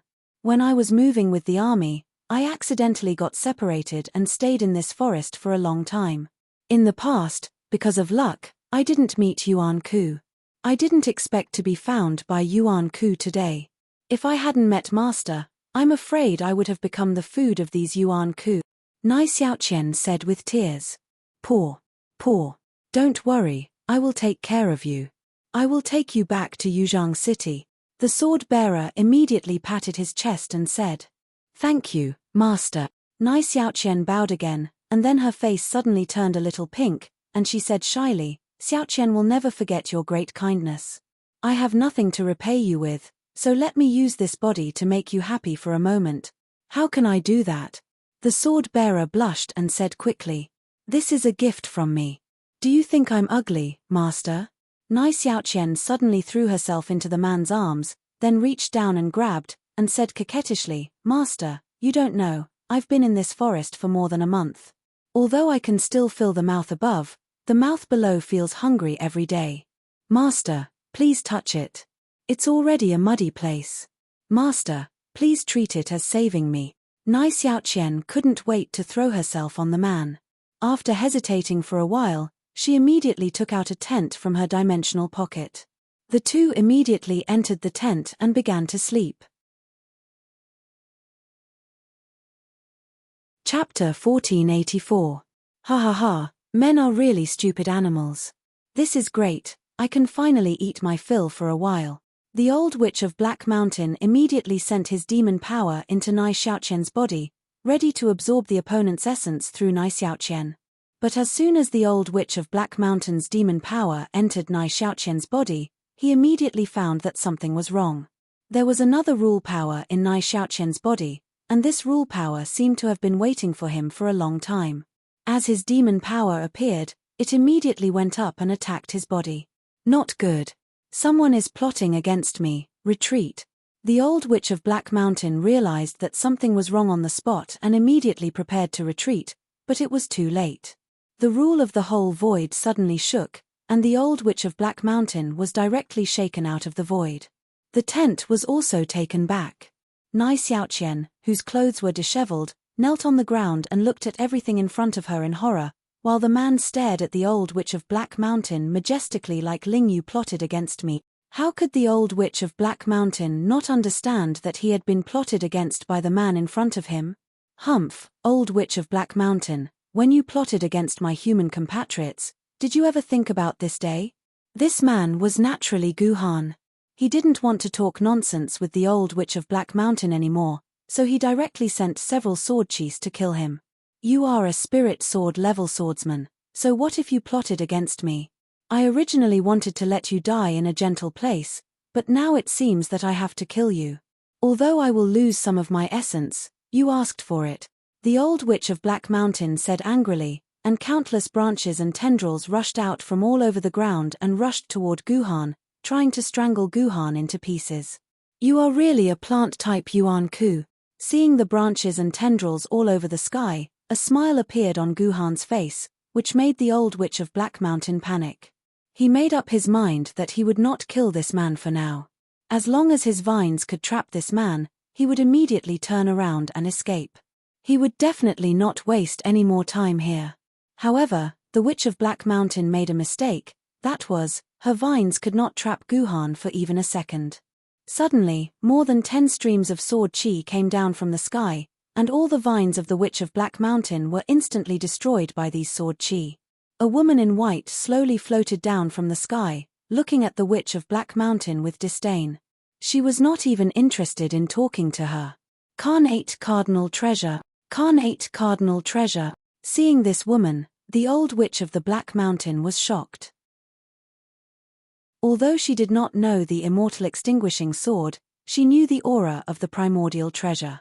The old witch of the Black Mountain never expected that a primordial treasure would appear in front of her. Run! The witch of Black Mountain completely lost the desire to fight and began to flee desperately. At the same time, 2 immortal sword-level sword holders jumped out of the void and surrounded the witch of Black Mountain from this direction. How could the witch of Black Mountain be a match for the immortal extinguishing sword and the other 2 people? The fight between the 2 sides lasted for less than 20 minutes. The dignified universe-level Yuan Ku used up all the demon power in his body and was captured alive by the immortal extinguishing sword. The reason why it took 20 minutes was that Guhan did not attack at all. Otherwise, the witch of Black Mountain would be dead in 5 minutes at most. Ah, I can finally move my muscles and bones. It's so comfortable. The immortal extinguishing sword, together with Song Yifei and Lu Shihua, threw the witch of Black Mountain, who had lost all her power, in front of Guhan. The witch of Black Mountain looked at Guhan with a face full of annoyance and said, I didn't expect that I would be bitten by the goose after hunting for so long. But I don't understand. I have clearly checked the surrounding void, how did your people hide from me? You don't need to know the answer to this question, Guhan said coldly. The reason why the witch of Black Mountain did not notice them was that Guhan, who had already changed the rules of the void, had hidden Song Yifei and the others. Unless the witch of Black Mountain was a primeval existence, it would be impossible for him to find out Guhan's concealment. The witch of Black Mountain had done many evil things, and Guhan did not intend to let him know the reason before he died. It would be best to let him die with curiosity and confusion. Qingpin, bring me poor one. Guhan turned his head and said. Then, a little girl jumped out of Guhan's scabbard, and at the same time, she was dragging a green elf-like creature in her hand. This little guy was Paw One. According to the three Paw One, Green Paw One was a plant, which was a good match for a top tree demon like the Witch of Black Mountain. What do you want to do? Looking at Yi Qiong, who was dying of hunger, the Witch of Black Mountain suddenly had an ominous premonition. However, the Witch of the Black Mountain had no ability to resist at all. In the next second, her body was cut open by the sword of exterminating immortals, revealing a green demon core hidden deep in the tree trunk. Qing Jian carefully placed a finger on the demon core.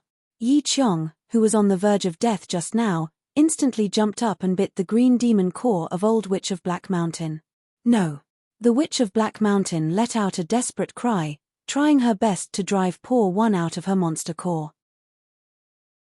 But Juexian casually pointed between the Witch of Black Mountain's eyebrows, and the Witch of Black Mountain completely lost the ability to resist, letting Paw One greedily absorb the power in her monster core. In the end, the monster core of the Witch of Black Mountain became smaller and smaller, and her originally majestic body became more and more withered. Finally, from a towering tree to a withered dead wood, Paw One's body gradually became plump. Finally, with a burp, her body completely turned into a green gem. It's done. Guhan breathed a sigh of relief and held the gem in his hand. At this time, the monster core of the Witch of Black Mountain was only the size of a fingernail. But Guhan did not intend to give up the remaining value of the Witch of Black Mountain. Guhan nodded to Song Yifei and Lu Shihua, and the two of them held their swords at the same time and pierced the last bit of the monster core of the Witch of Black Mountain. The Witch of Black Mountain let out a last unwilling roar and finally died completely. A dimensional vortex appeared. Miss Yifei, you go first. I'm not in a hurry. Lu Shihua took the initiative to say. No, you go first. You're almost there. You only need 100,000 quarks. I still need 5 million quarks. You should get enough first. Song Yifei modestly declined, and Lu Shihua also modestly declined. The two of them pushed for a while, and the dimensional vortex was about to disappear completely. Let's do it together, Guhan said very straightforwardly. Lu Shihua and Song Yifei sent their sword hilts into the dimensional vortex at the same time, and divided the last bit of the remaining value of the Witch of Black Mountain. Guhan, what should we do with this woman? After getting rid of the Witch of Black Mountain, Song Yifei asked Nai Xiaoqian, who was in rags. Kill her, Guhan answered very straightforwardly. Such a beautiful Yuan Ku? Wouldn't it be a pity to kill her? Song Yifei said wickedly. Yes. Don't kill me. I'm innocent. I'm a good. Before Nai Xiaoqian, who was begging for mercy in a hurry, could finish her words, she was pierced by a long sword, turned into a ghost, and entered the dimensional vortex. Master is right. Kill her. Lu Shihua put away his sword neatly, and he no longer had the kind and benevolent temperament of a living bodhisattva. How much sword essence did the two of you absorb? After the dimensional vortex disappeared completely, Guhan asked curiously. I got 150,000 quarks. Lu Shihua replied. I got 200,000 quarks. Song Yifei continued to answer. In other words, it's a total of 350,000 quarks. A normal U-grade Yuan Ku should have about 1 million sword essence now. It seems that after this Witch of Black Mountain's monster core was absorbed again, the sword essence contained in the dimensional vortex has also been greatly reduced. Guhan said thoughtfully, then glanced at the green gem in his hand and smiled. This girl actually wasted 700,000 quarks of mine. I must find her to make up for it in the future. Master, the sword essence in my body has reached 10 million quarks. After examining his purple mansion, Lu Shihua immediately said to Guhan excitedly. The sword essence in his body had reached 10 million, which meant that Lu Shihua had reached the rigid standard of an emperor sword wielder. It's good that you've reached it. Guhan nodded. In that case, don't absorb the dimensional vortex in the future. Let's first rush a phase and my sword essence up. What? Guhan, you haven't reached 10 million quarks? Song Yifei asked curiously when he heard Guhan say that. Useless. I've been staying in the seamless corridor for the past 20 years. Where can I get quarks? Guhan rolled his eyes at Song Ifei. Then how many quarks of sword essence do you have now? Do you have 5 million? Song Ifei asked again. Not as much as you. Just over 3 million. Guhan saw through Song Ifei's thoughts and said calmly. Ha ha ha ha. Guhan, you're not as good as me, ha ha ha. Song Ifei was so happy that his whole body was blooming with laughter. In the following period of time, the Yuan Ku with different attributes and above were unlucky. In order to gather 10 million quarks of sword essence from Song Ifei, Lu Shihua, and himself within a month so that they could return before Yuzhong City was breached, Guhan began to look for these Yuan Ku and kill them. In order to speed up the process, Guhan did not look for those Yuan Ku who were not famous or strong. Instead, he specifically looked for those who were strong, famous, and had their lair known to humans. In an instant, the entire Yuan Ku circle was in a state of panic. In the short span of 10 days, 7 to 8 strong universe-level Yuan Ku were killed. Among them, there were 3 universe-level Yuan Ku. According to some speculations, none of these Yuan Ku could resist for more than an hour. They did not even have the chance to escape through the void. One had to know that even if an Emperor sword wielder attacked, no matter how weak a universe-level Yuan Ku was, as long as they reacted fast enough, they could escape through the void. Even if they could not escape with their lives, it would not be a problem to escape for 7 to 8 days. How could it be like this, where he was easily killed by his opponent? Therefore, some of the Yuan Ku decided to form a group and find 2 or 3 good friends to live together. They felt that this way, they could resist the killing. However, they did not know that this was just a way for Guhan to gather sword essence faster. At this time, in the depths of a mountain in the original Gansu province, 2 universe-level Yuan Ku and 1 universe-level Yuan Ku had completely lost their ability to resist. They were trapped in a deep pit that had turned into scorched earth. These 3 Yuan Ku were super strong warriors that shook the entire Gansu province. They thought that the 3 of them would be able to avoid the disaster by gathering together, but they were all captured alive in the end. I finally found a lightning attribute Yuan Ku. If I was 1 or 2 days late, the 7 poor wouldn't have been able to hold on.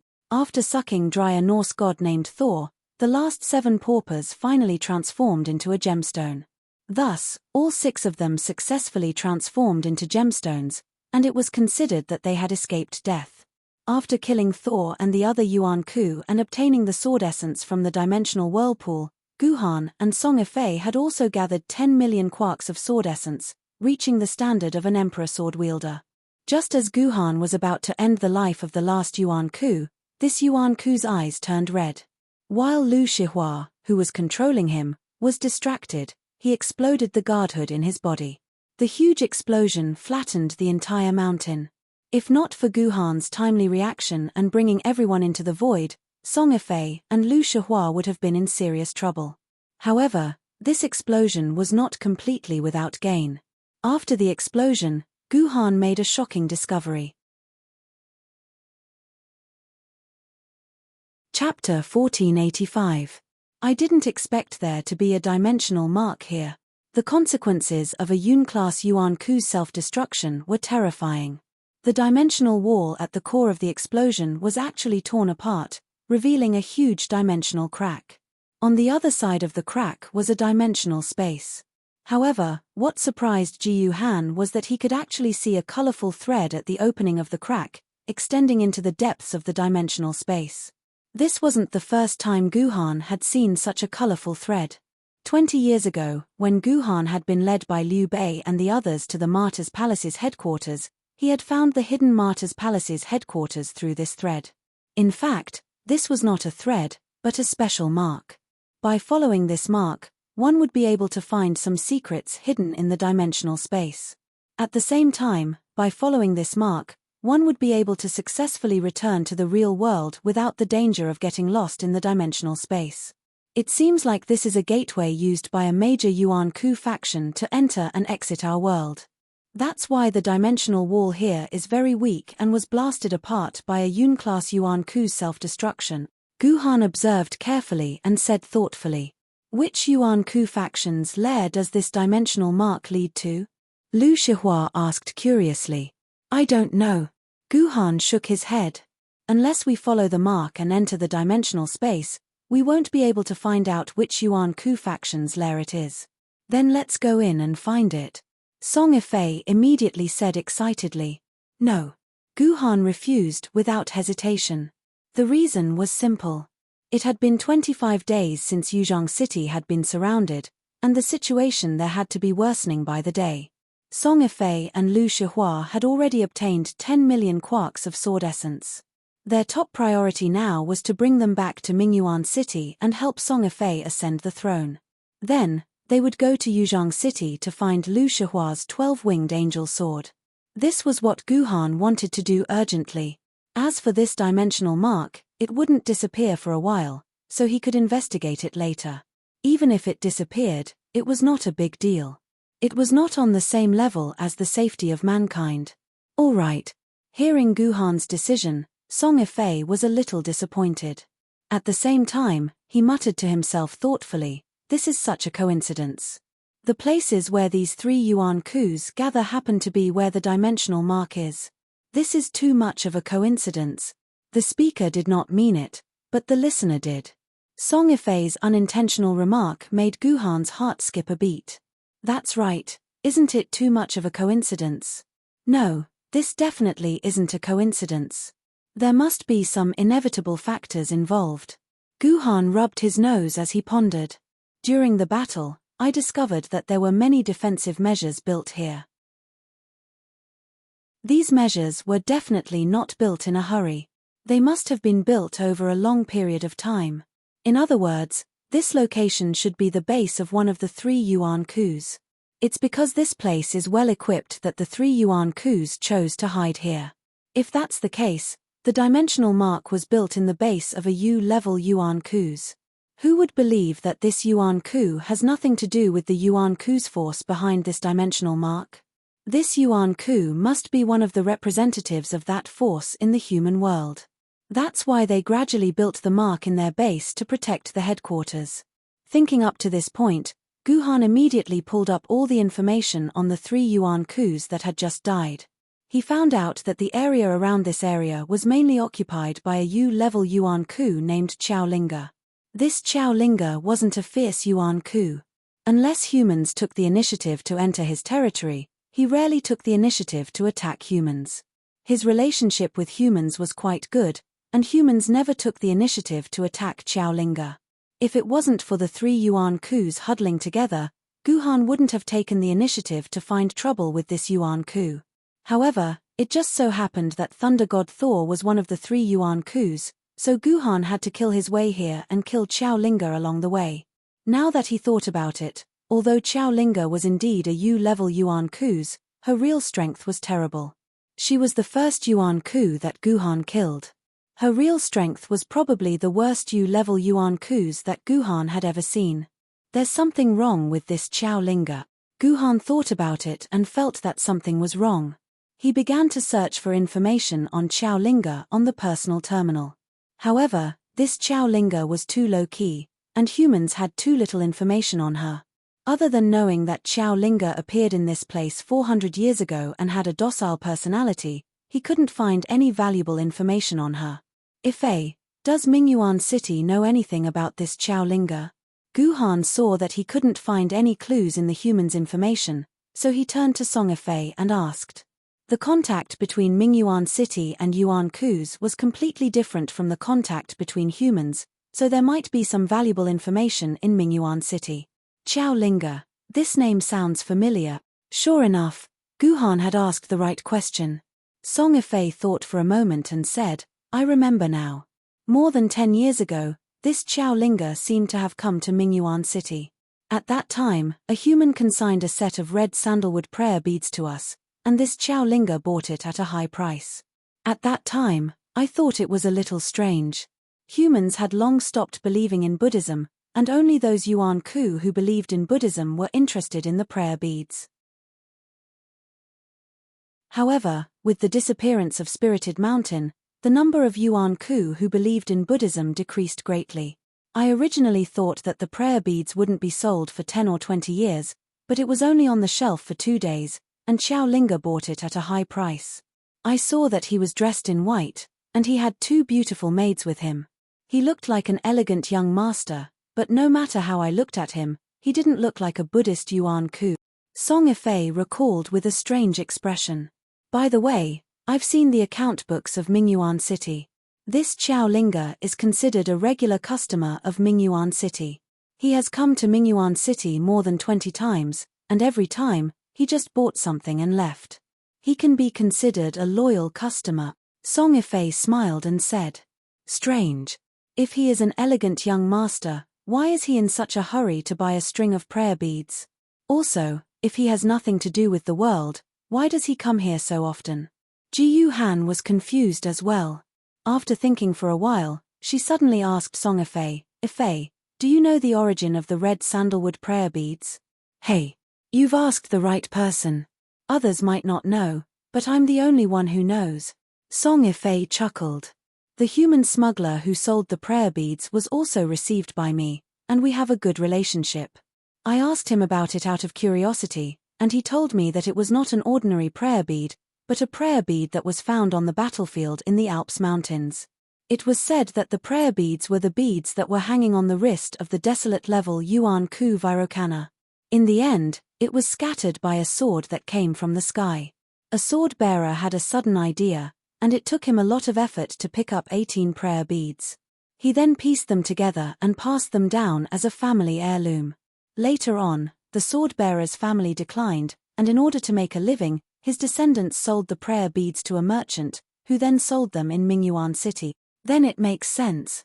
Guhan nodded thoughtfully, and a look of understanding appeared on his face. Now I know where the dimensional mark leads to. Where does it lead to? Song Yifei immediately asked curiously. It leads to the spiritual mountain, which is the lair where Vairocana cultivates. Guhan sneered. I've read in a book that the cultivation of Buddhism is particular about the power of wish, and the power of wish likes to be attached to personal items such as prayer beads. Vairocana was seriously injured, and if he wanted to recover, he would definitely need a lot of power of wish. The prayer beads that he used before must contain a lot of power of wish, which is just right for Vairocana to recover. And this Xiao Linga must be a chess piece that Vairocana has hidden in the world. She's a chess piece used to collect all sorts of resources to help him recuperate. That's why there's a dimensional mark in his lair that leads directly to the spiritual mountain. There's no mistake, the other side of this dimensional mark is the spiritual mountain. Oh, now that you mention it, it might really be the spiritual mountain behind this line. Song Yifei agreed. But master, that's not what we heard from Ksitigaba Bodhisattva. Didn't Ksitigaba Bodhisattva say that? As long as you look at the place where the first ray of dawn appears when the sun rises every day, you will be able to find the dimensional mark that leads to the spiritual mountain. This place is located in the far west. Where does the morning glow come from? Lu Shihua immediately asked in confusion as he recalled the encounter between him and his master. Didn't I tell you that? Ksitigaba Bodhisattva is not worthy of our trust. Only he knows whether the road he leads to the spiritual mountain or hell. Guhan sneered. Forget it, why do we care so much? Let's go back to Mingyuan City first. I can't wait to become the emperor. Ha ha ha, Guhan, no matter how powerful you are, so what? I'm still one step faster than you. Song Yifei laughed proudly. No. I changed my mind. To Song Yifei's chuckle, Guhan immediately changed his mind. Let's not go back to Mingyuan City.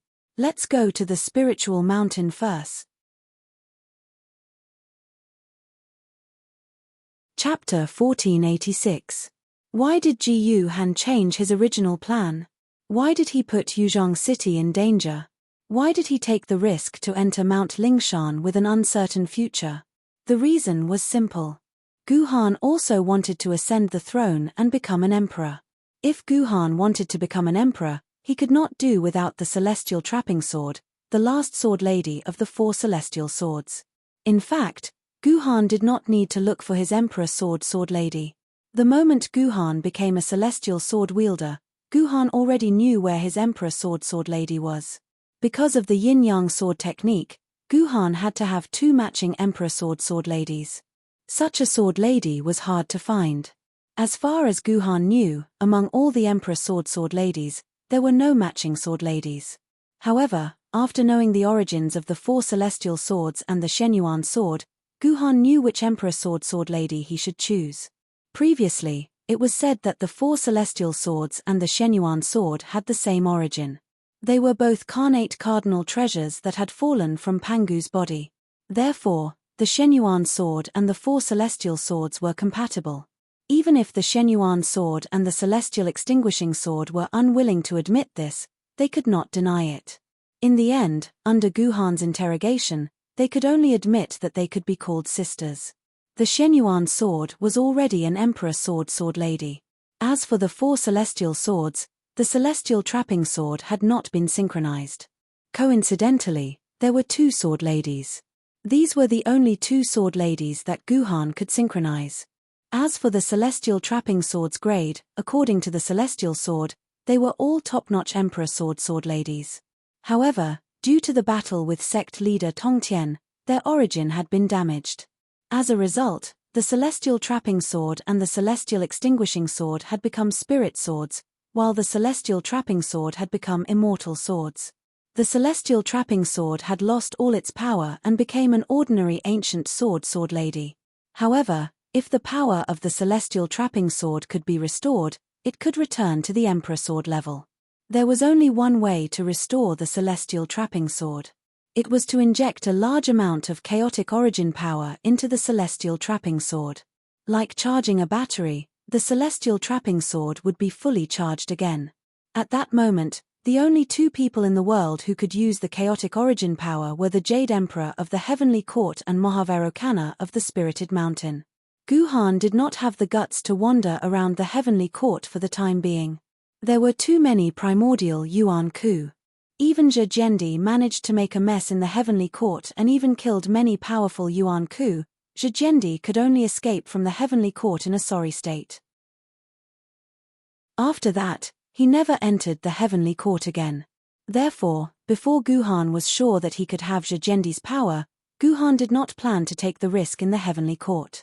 The remaining one, Mahavarokana, who had been bullied by dogs, was the best choice. If Mahavarokana could really restore the celestial trapping sword, Guhan, who also had 10 million quarks of sword elements, could also ascend to the throne in an instant. To put it bluntly, once Guhan ascended to the throne, his combat strength would increase by at least 10 Song Ifei's combat strength. As long as Guhan could ascend to the throne, Guhan was confident that he could expel all the 12 Zhu Wus by himself. At the very least, humans could have a safe city again. Considering that Yuzhang City should be able to hold on for another 10 days, Guhan gritted his teeth and changed his mind in an instant.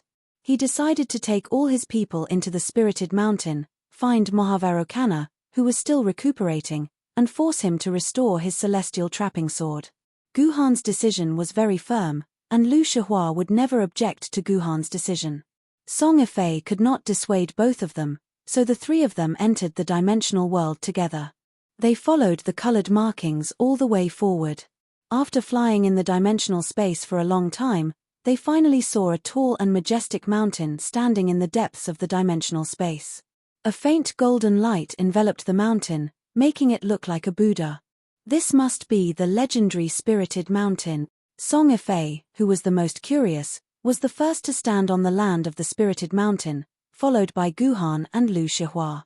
The moment Guhan landed, Guhan released the Celestial Extinguish Sword, the Celestial Slaying Sword, and the Celestial Slaughtering Sword at the same time. As for the other sword ladies, Guhan still kept them in their scabbards. The reason was very simple. The reason why Guhan released the three sword ladies was that they were very familiar with the Spirited Mountain. They could lead the way for him, and at the same time, avoid some dangers in the Spirited Mountain. As for the other sword ladies, in fact, it was not a big deal to release them. However, once there were too many of them, it was easy to cause trouble. Now that they were in this dimensional space that could be dangerous at any time, Guhan had to be cautious and try his best to eliminate all possible dangers. This is the Spirited Mountain. I can't believe I can see it again. How nostalgic. The celestial extinguished sword said with emotion. The celestial slaying sword and the celestial slaughtering sword looked at the scenery of the spirited mountain with nostalgic expressions. This should be the reception area of the spirited mountain. It is also the mountain gate of the spirited mountain.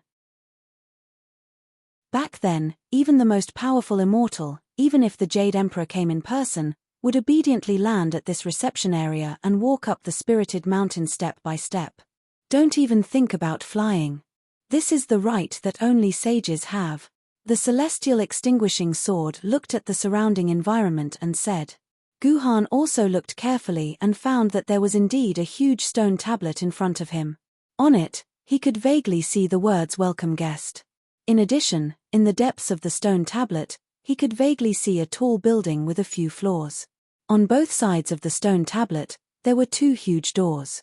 On each door, there was a pair of couplets that were written with unknown materials.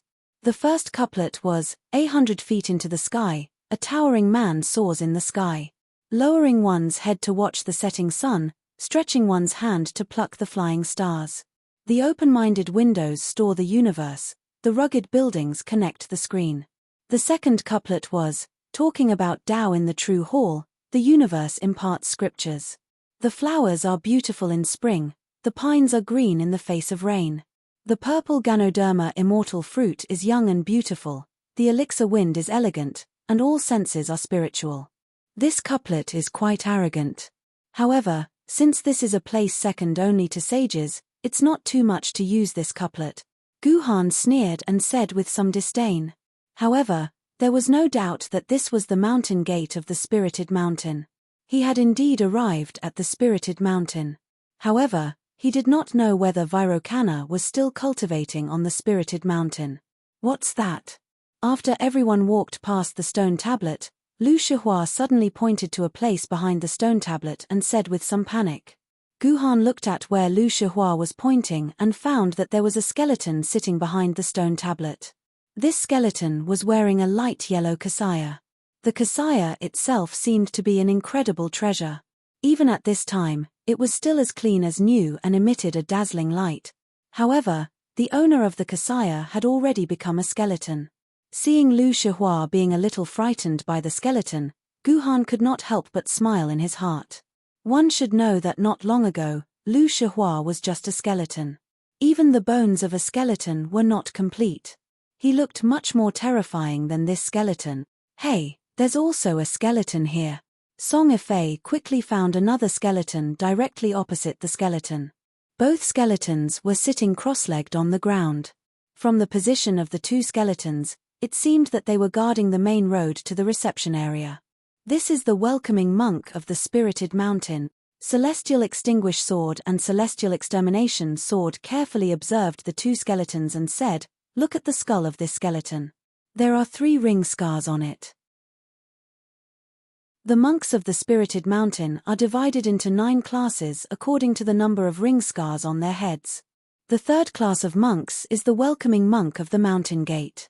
Because they are guarding the gate, they are very proud, so they can wear the purple gold kasaya that only bodhisattvas can wear.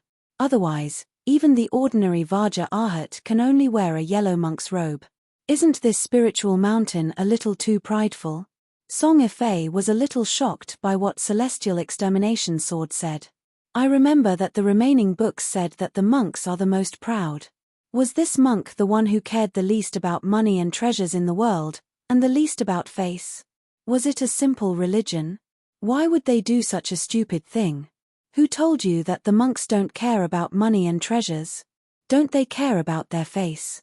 Celestial Extermination Sword rolled its eyes at Song Ifei and said, if the monks don't care about money and treasures, why would they put a merit box and let people donate money and so on?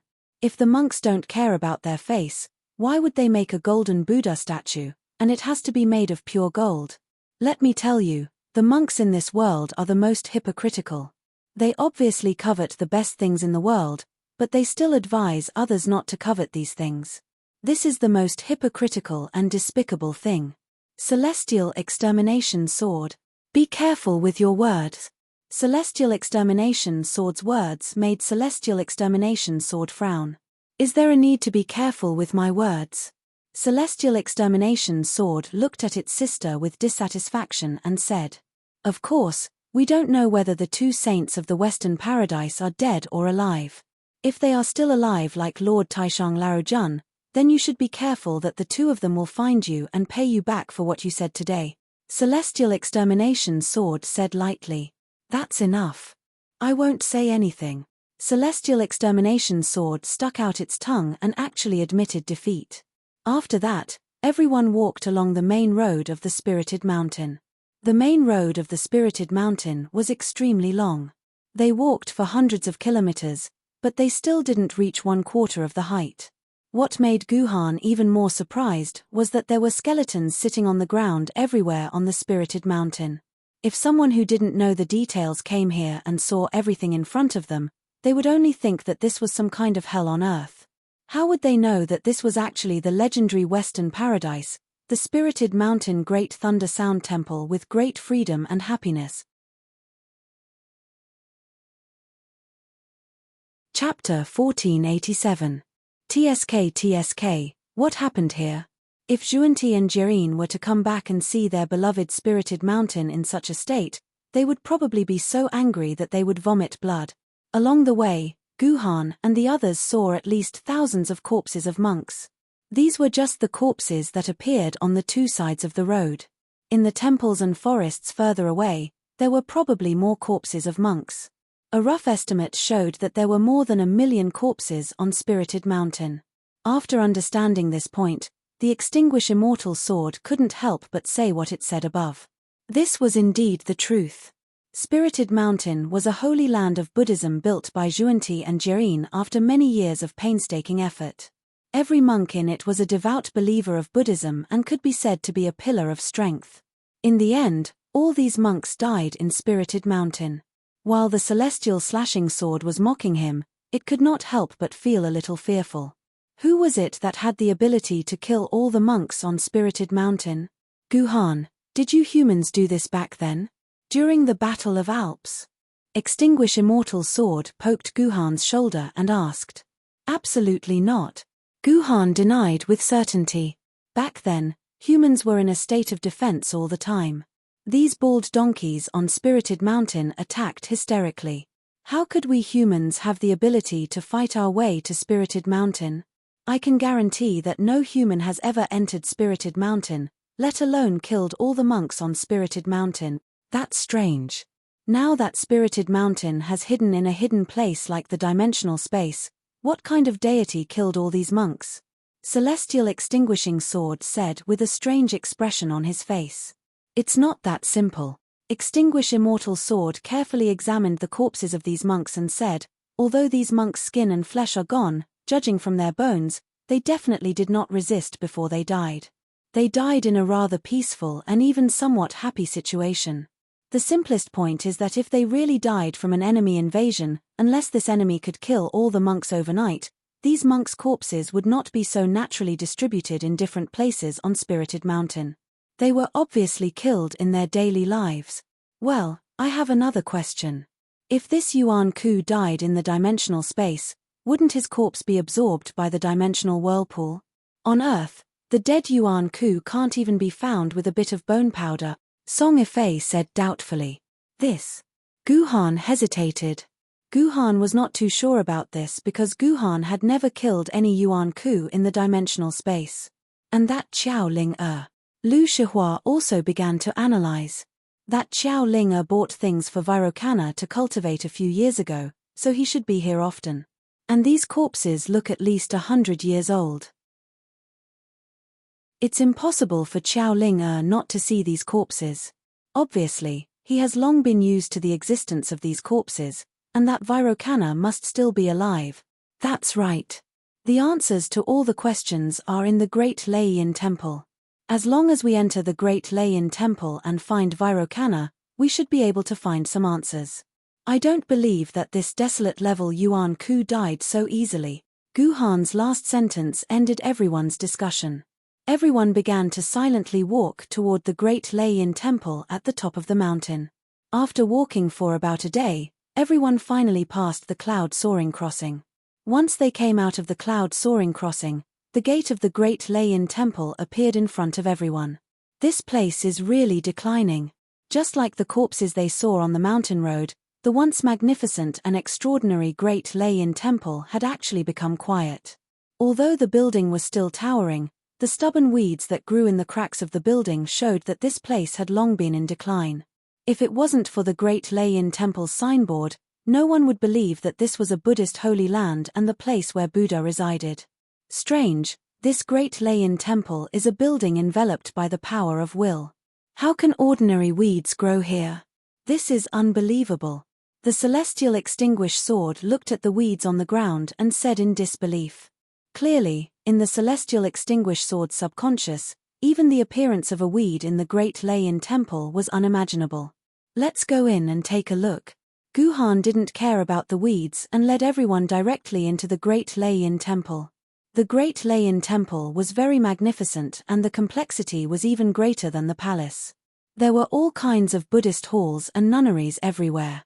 If it wasn't for the Celestial Extinguished Sword and the Celestial Extinguished Sword's familiarity with the Great Lei-in Temple, they might not have been able to find the Great Buddha's Hall, which was also the place where Mahavairocana sat today.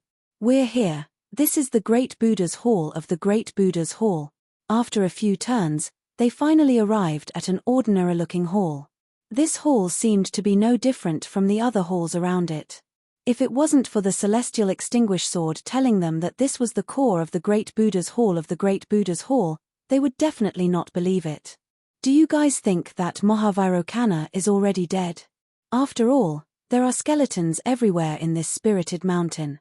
There won't be many skeletons like Mahavairocana, Song Ifei said wickedly. Indeed, even if Mahavairocana isn't dead, he must still be seriously injured. With so many of us suddenly barging in, Mahavairocana might have secretly hidden himself. I think it'll be very difficult for us to find him, the Celestial Extinguished Sword said. Why do you two have so much nonsense to say? Won't we know once we go in and have a look? Guhan glared at the two guys, and then directly pushed open the dusty door of the Great Buddha's Hall. Then, a melodious sound of a wooden fish floated out from the depths of the Great Buddha's Hall and entered everyone's ears. There's someone in the Great Buddha's Hall. Everyone was shocked, and at this time, the sound of the wooden fish stopped abruptly. A somewhat deep voice said, "Those who come from afar are guests. Since you have come to my small spirited mountain, why don't you come in and have a chat?" This is the voice of Mahavairocana. This is the voice of Mahavairocana. Yes, I will never forget this voice for the rest of my life, the Celestial Extinguished Sword said immediately.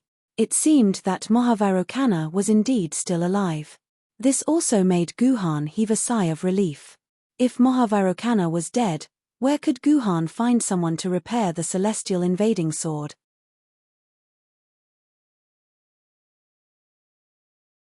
Chapter 1488.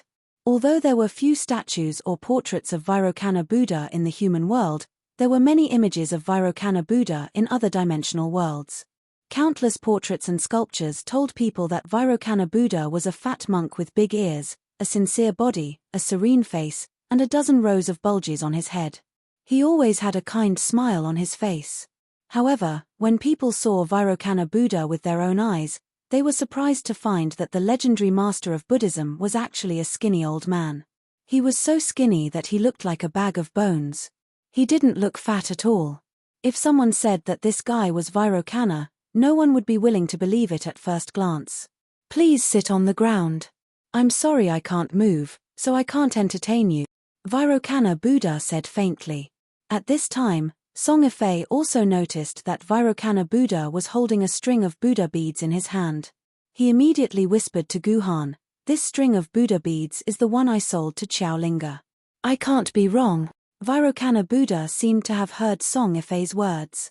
He frowned and said, "Since you came to my spirited mountain from Xiaolinga's place, but Linga didn't come with you, he must have died in your hand." Clang. Hearing Vairocana's words, everyone immediately entered a state of alert, their weapons aimed at Vairocana. As long as Vairocana Buddha showed any signs of preparing to attack, their attacks would fall on Vairocana Buddha without hesitation. "Benefactors, there's no need to panic. Ling Er's death is nothing more than returning to the real Western Pure Land of ultimate bliss. Compared to me, Ling Er can be considered to be quite lucky, Mahavairokkana said. I didn't expect you to be so open-minded. Everyone, put away your weapons. We're not here to fight. Guhan nodded to everyone. Then, everyone put away their weapons. The Mahavira Buddha's hall regained some peace. You must be joking. The world is so complicated. Even I have a lot of things that I can't get over. If I could really let go of everything, I wouldn't have fallen to this state today. Suddenly, Mahavairokkana let out a carefree laugh as a divine radiance appeared. At this moment, Mahavairokkana had really recovered some of the bearing of a Buddha. Buddha, have you thought it through now? Guhan did not care about the dust that had accumulated on the ground. He sat down and looked at Vairokkana. I've thought through some things, that's all. Mahavairokkana waved his shriveled bone-like right hand, which was still in a lotus shape, and said, Benefactor, since you've come here, just tell me your purpose. All right, then I'll be straightforward. Guhan nodded. He took out his immortal trapping sword and said, I only came here with one request. I hope that ancestral Buddha can use your chaos force to repair my immortal trapping sword. I would be extremely grateful. In the future, as long as Buddha doesn't do anything harmful to us humans, I can guarantee that I won't disturb Buddha's peace. At the same time, I will also forbid others from disturbing Buddha's peace. The grudges between us humans and the spirited mountain will be written off. Is that all right with you, ancestral Buddha? After Guhan said this, Lu Shihua looked at Guhan in astonishment. In the Battle of the Alps, more than half of the swordbearers had died. They had never suffered such a great loss before, apart from the appearance of the 12 grand shamans and the early days of the Great Calamity when they were at the mercy of others. Mahavairokkana was a name that had never changed on the humans' wanted list. He had even occupied the first place for 300 years. Even though his name had been replaced by another Yuan Ku, Mahavairokkana's name remained in second place. He was an existence that everyone wanted to kill. Guhan had actually written off the grudges between humans and Mahavairokkana with just a few words. From this, it could be seen that Guhan had unavoidably used the suffering of humans as a bargaining chip. Taking a step back, did Guhan really have the ability to make such a promise on behalf of humans? Thinking of this, Lu Shihua could not help but fall silent. She felt that her master had made a mistake and should not have made such a promise. However, she did not dare to reprimand her master either. She could only lower her head in silence. Sounds great. The ancestral Buddha smiled faintly. However, this isn't what I want. Why don't we change the condition? What condition? Guhan narrowed his eyes. If you can send me back to the Pure Land, I will help you repair the immortal trapping sword. Mahavairokkana said something that left even Guhan at a loss. There were two possible answers to sending Mahavairokkana back to the Pure Land. One was to send Mahavairokkana back to the Western Pure Land. However, the problem was that the spirited mountain was already the Western Pure Land. How could there be a Western Pure Land to send Mahavairokkana back to? The second was the traditional answer to return to the Pure Land, which was to kill Mahavairokkana. That was even stranger.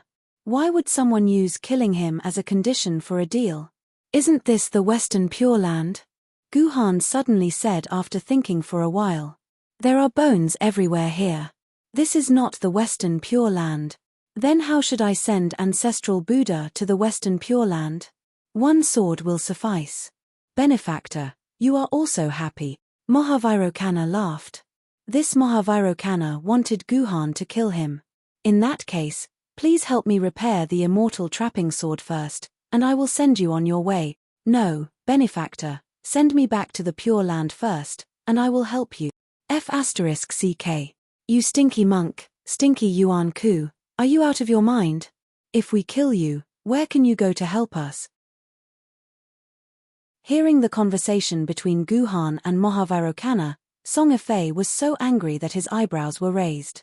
This was the funniest joke in the world.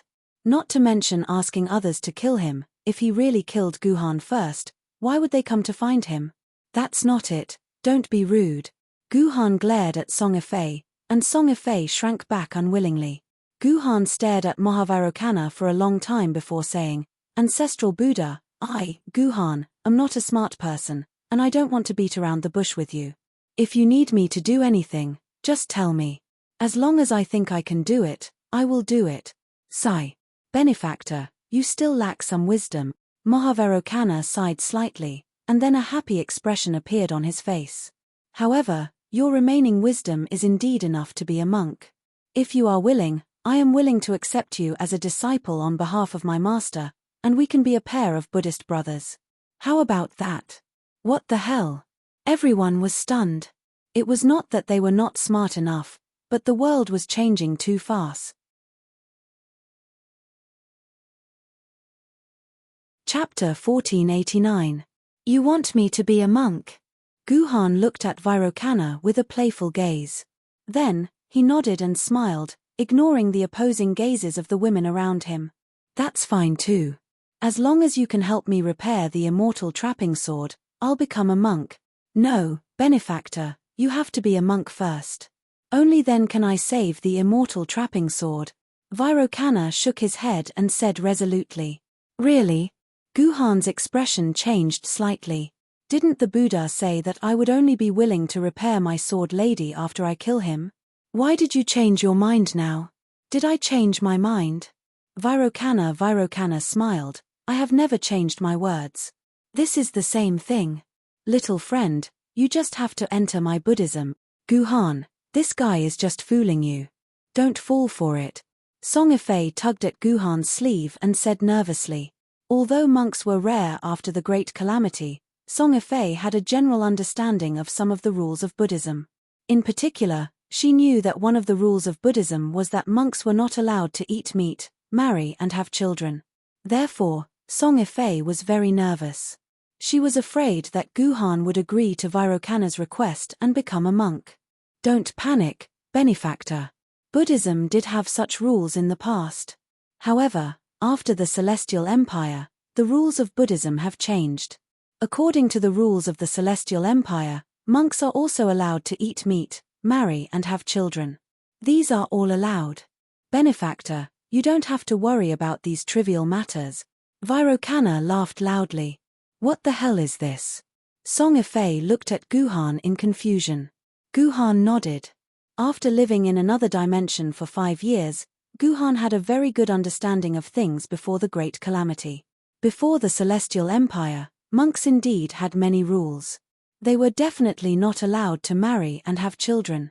However, in the Celestial Empire, these rules were completely shattered like dregs in front of the Celestial Empire. The monks of the Celestial Empire are more like a profession. Not only can they eat meat, but they can also kill. Even marrying and having children is in line with the law. There were quite a number of people who chanted Amitabha Buddha in front of them. A fat and big-eared monk had his own wife and children behind him. It was very beautiful. Otherwise, how could monks have become such a popular profession during the Celestial Empire? Some famous monasteries even insisted on Buddhist postgraduates and doctorates. With a lower educational background, you wouldn't even have the qualifications to look at Buddha. "All right, I promise you." Guhan thought about it and felt that he had no other choice but to agree to Vairocana's conditions. The entire Spirit Mountain was completely wiped out, and Great Rulai himself was also half dead. He even looked like he was seeking death. Facing such an opponent, Guhan really couldn't think of a way to make him take the initiative to repair his immortal trapping sword. Helpless, he could only agree. It was just being a monk. It wasn't a big deal. Guhan didn't care about such things. "All right. Good. All right." Mahavairokkana said the word good 3 times in a row before sighing, "The heavens haven't destroyed my Buddhism. With junior martial brother Guhan joining my Buddhism won't be destroyed. Junior martial brother, please forgive me for my lack of consideration. Most of the spiritual mountain has withered, and I'm taking in a disciple on behalf of my master. Junior martial brother Guhan's status is revered, so I should have set up the Vajra Arhat Buddhist light array, and at the same time, invited the big shots of the 3 realms of man, immortal, and demon to congratulate you and share in this grand event. It's a pity that I don't have the strength to do so. I can't even leave this place, so I can only simplify everything, Vairocana said to Jiyu Han in shame. That's perfect. Guhan heaved a sigh of relief. If he really set up such a grand event, the ceremony would probably take at least 10 days to half a month. Guhan didn't have that much time to wait for the ceremony. It was better to do it as soon as possible so that Vairocana could repair the immortal entrapment sword for him as soon as possible. Vairocana nodded. Before anyone could react, he suddenly inserted his right hand into his chest and pulled out a relic that shone with Buddhist light. As the relic left his body, Vairocana's entire body became dispirited. At the same time, his skin and muscles began to contract rapidly, and he soon became like a mummy. Junior Martial Brother, keep this sage relic well. Everything you want is in this sage relic, Vairocana said to Guhan in his final extremely withered voice.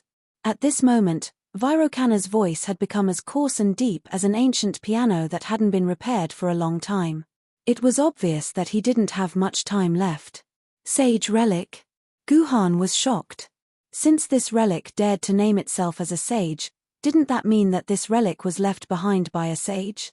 Senior Martial Brother, I still have something to ask you. This sage relic is... Guhan was about to ask Vairocana for an explanation, but Vairocana's skeleton collapsed in an instant, leaving only a pale human skin on the praying mat. The entire spirited mountain suddenly began to shake violently, and the Tempest Temple, which was an extremely majestic building, began to gradually collapse. Junior Martial Brother, remember, you must not be forced by emotions. You must kill when you need to, and you must not be wrong. A melodious voice that sounded like a great bell suddenly floated in the hall. This was probably Vairocana's last words.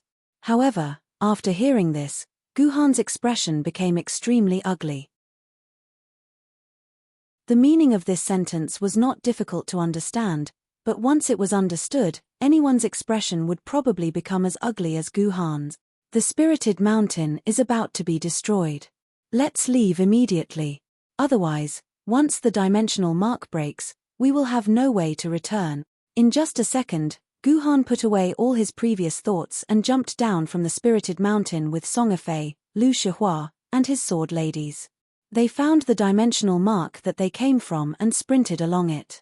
When Guhan finally returned to the dimension wall in the real world, the colored mark line had also completely disappeared. This also meant that the spirited mountain on the other side of the mark line had completely collapsed. Damn it, this Vairocana actually deceived us and tricked Guhan into becoming a monk to trouble the Son of God. In the end, the immortal entrapping sword still wasn't repaired. This big liar, we suffered a huge loss. After Song Fei heaved a sigh of relief when he set foot on earth again, he couldn't help but start cursing. Lu Shihua was not as happy as Song Fei. Instead, he looked at his master very worriedly, for fear that his master was in a bad mood after being deceived by Vairocana. He was already prepared to comfort his master at any time. Stop cursing. The other party is dead after all. Let's respect the dead. Guhan sighed and looked at the worried Lu Shihua behind him. Don't worry about Master. Master won't take such a small matter to heart. Yes. Lu Shihua nodded obediently. At the same time, Jiyu Han suddenly took out a white leather case from his dimensional pocket. After looking at it for a while, he let out a long sigh and threw it into Song Fei's hands.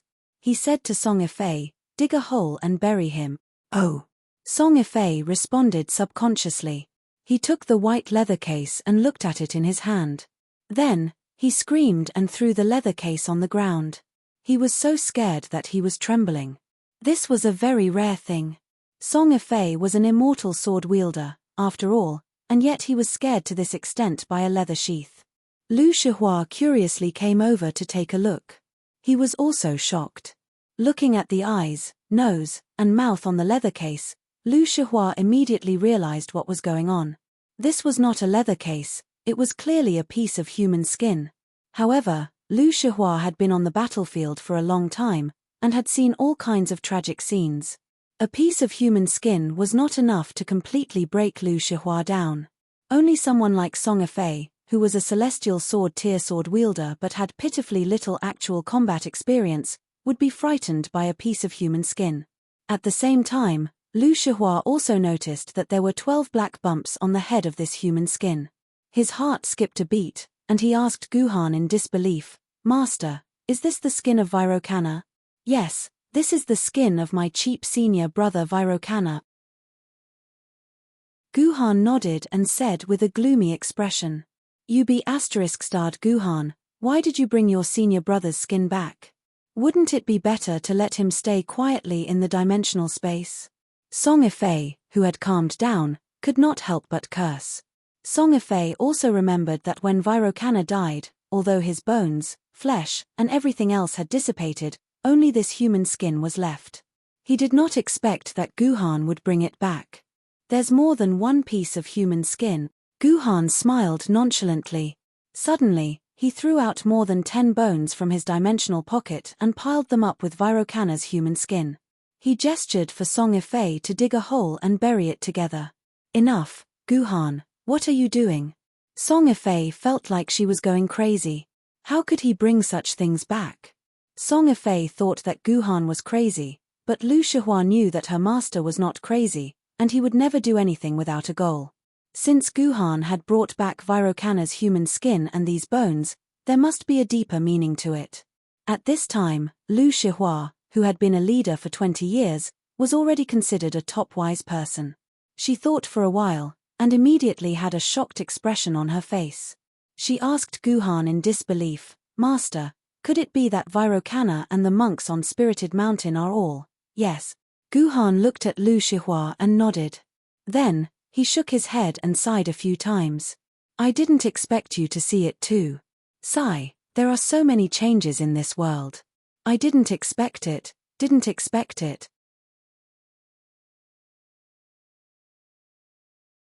Chapter 1490. What kind of riddle are the two of you talking about? Don't exclude me, okay? Seeing that Lu Shihua and Guhan seemed to have understood the meaning behind it, Song Ifei still felt confused. It was as if she had returned to the time when Guhan and Liuonian Ling were whispering to each other in Chongyang Mountain. Suddenly, a sour grievance surged in her heart as she said resentfully, "Shihua, explain it to Ifei. Shihua, explain it to Yifei. Master is tired. Master wants to take a nap." Guhan waved his hand and took out a tent from his dimensional pocket. He then went to sleep in the tent. "You!" Song Ifei suddenly felt angry. Lu Shihua hurriedly pulled Song Ifei's hand and whispered to her, "Miss Ifei, don't blame Master anymore. Master is not in a good mood now. Don't add oil to the fire. Why is he in a bad mood? He's the one who became a monk, and he's also the one who brought his senior brother's people back. I think he's in a good mood." Song Ifei rolled his eyes at Lu Shihua, but he was just venting. Song Ifei also knew that Ji Yuhan hadn't slept for 3 days and 3 nights, and he was really tired. After venting the dissatisfaction in her heart, Song Ifei took the initiative to pull Lu Shihua's sleeve and asked, "Good Shihua, tell me, what's going on with this human skin? Why did Guhan bring this human skin and these bones back?" "Because Master wants to see if this human skin and bones will be brought back by the dimensional vortex," Song Ifei said with her head lowered. "What's there to see? Since Yuan Ku is dead, his things will naturally be absorbed by the dimensional vortex. This."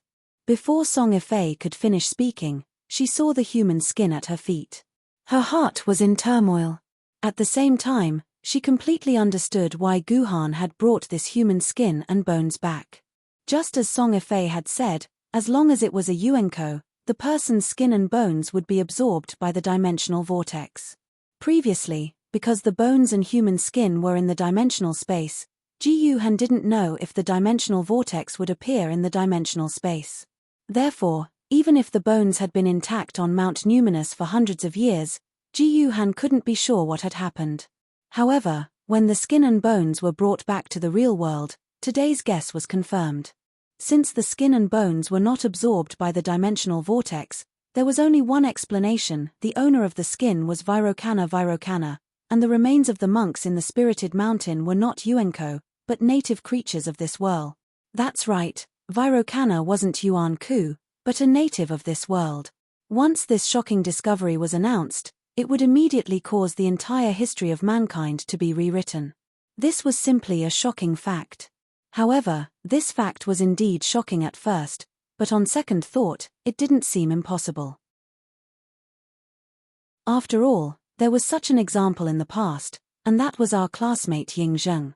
As a native of the witch tribe, he successfully lived for more than 3,000 years by constantly being reborn as a baby. He stayed in this era and once again became the leader of the human race. In that case, it seemed natural that Vairocana and monk Numinous Mountain, who were far stronger than Ying Zheng, could also live from ancient times to the present day. However, there were still many doubtful points. If Vairocana and even the entire Spirited Mountain were native creatures, why did they get involved with Yuan Ku? Moreover, they claimed to be Yuan Ku from the beginning and never mentioned anything about being native creatures. Moreover, before the Spirited Mountain disappeared, humans had fought many times with the forces of the Spirited Mountain. The battle in the Alps was initiated by Vairocana, and the entire Spirited Mountain acted together. The contact between humans and the Spirited Mountain could be said to be countless. At that time, the Yuan Ku of the Spirited Mountain was the real Yuan Ku.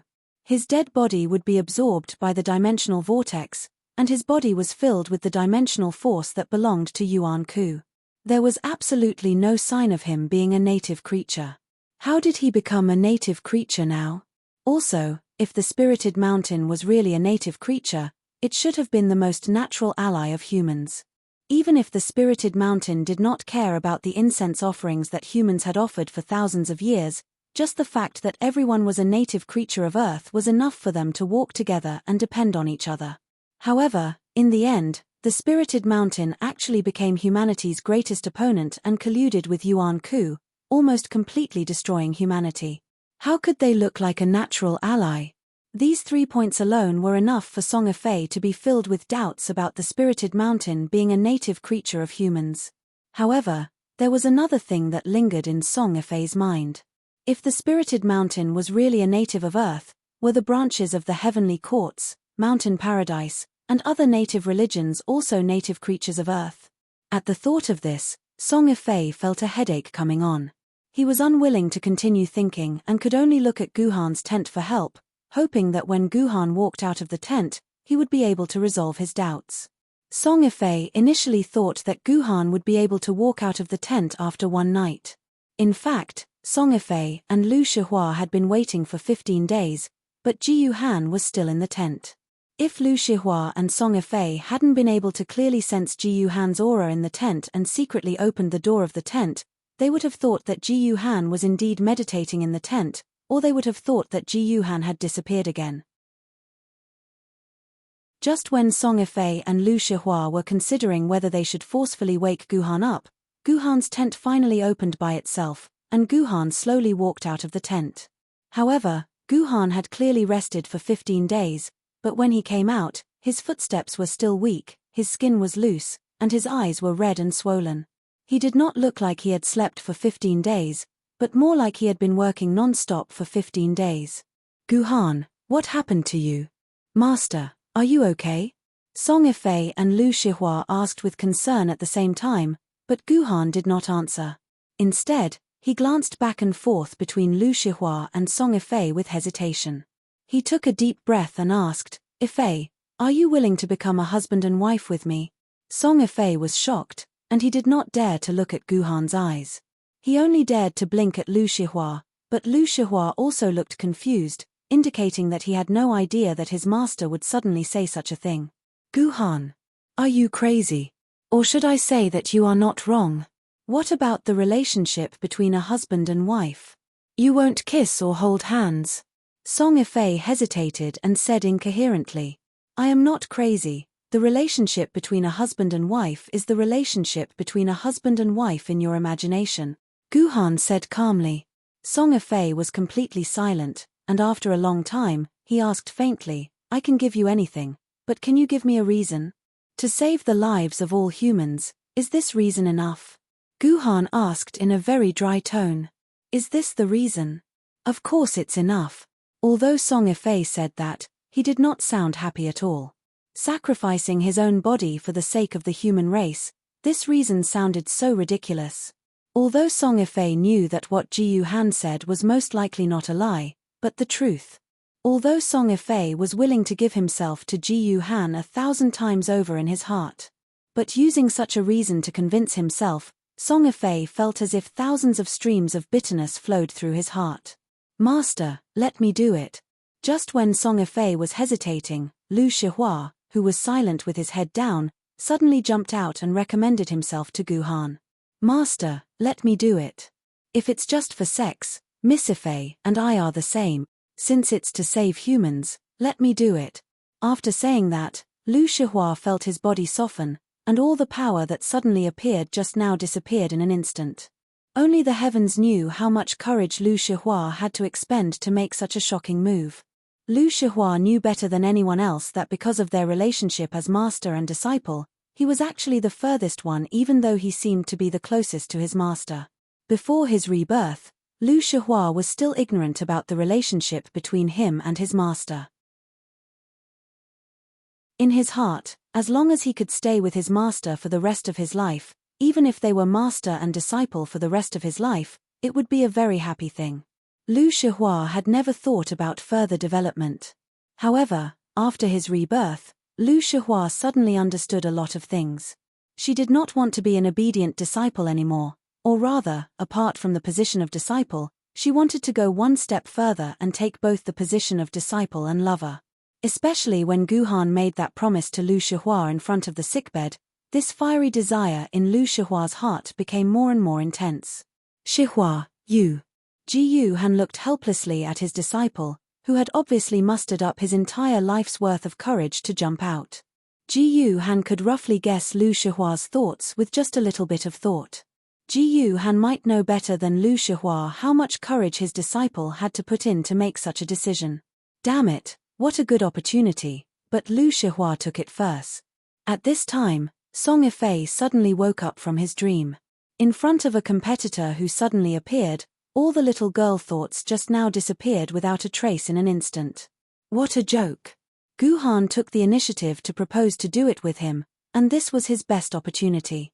He should go all out and settle the relationship first, and the other things could be discussed later. Wasn't this the scene that he had been dreaming about for 20 years? Wasn't there such a saying that if a person ate 2 steamed buns, they would dislike the taste of 1 steamed bun? However, if 2 people ate 1 steamed bun, then the steamed bun would be as delicious as a delicacy. Moreover, Song Ifei had been looking forward to this steamed bun for 20 years. Let me do it. It was originally mine. Song Ifei walked firmly in front of Ji Han, pushed Lu Shihua aside, and said, "You're tuning in to the Celestial War YouTube channel. Don't forget to subscribe and join us on this journey to catch the most captivating stories.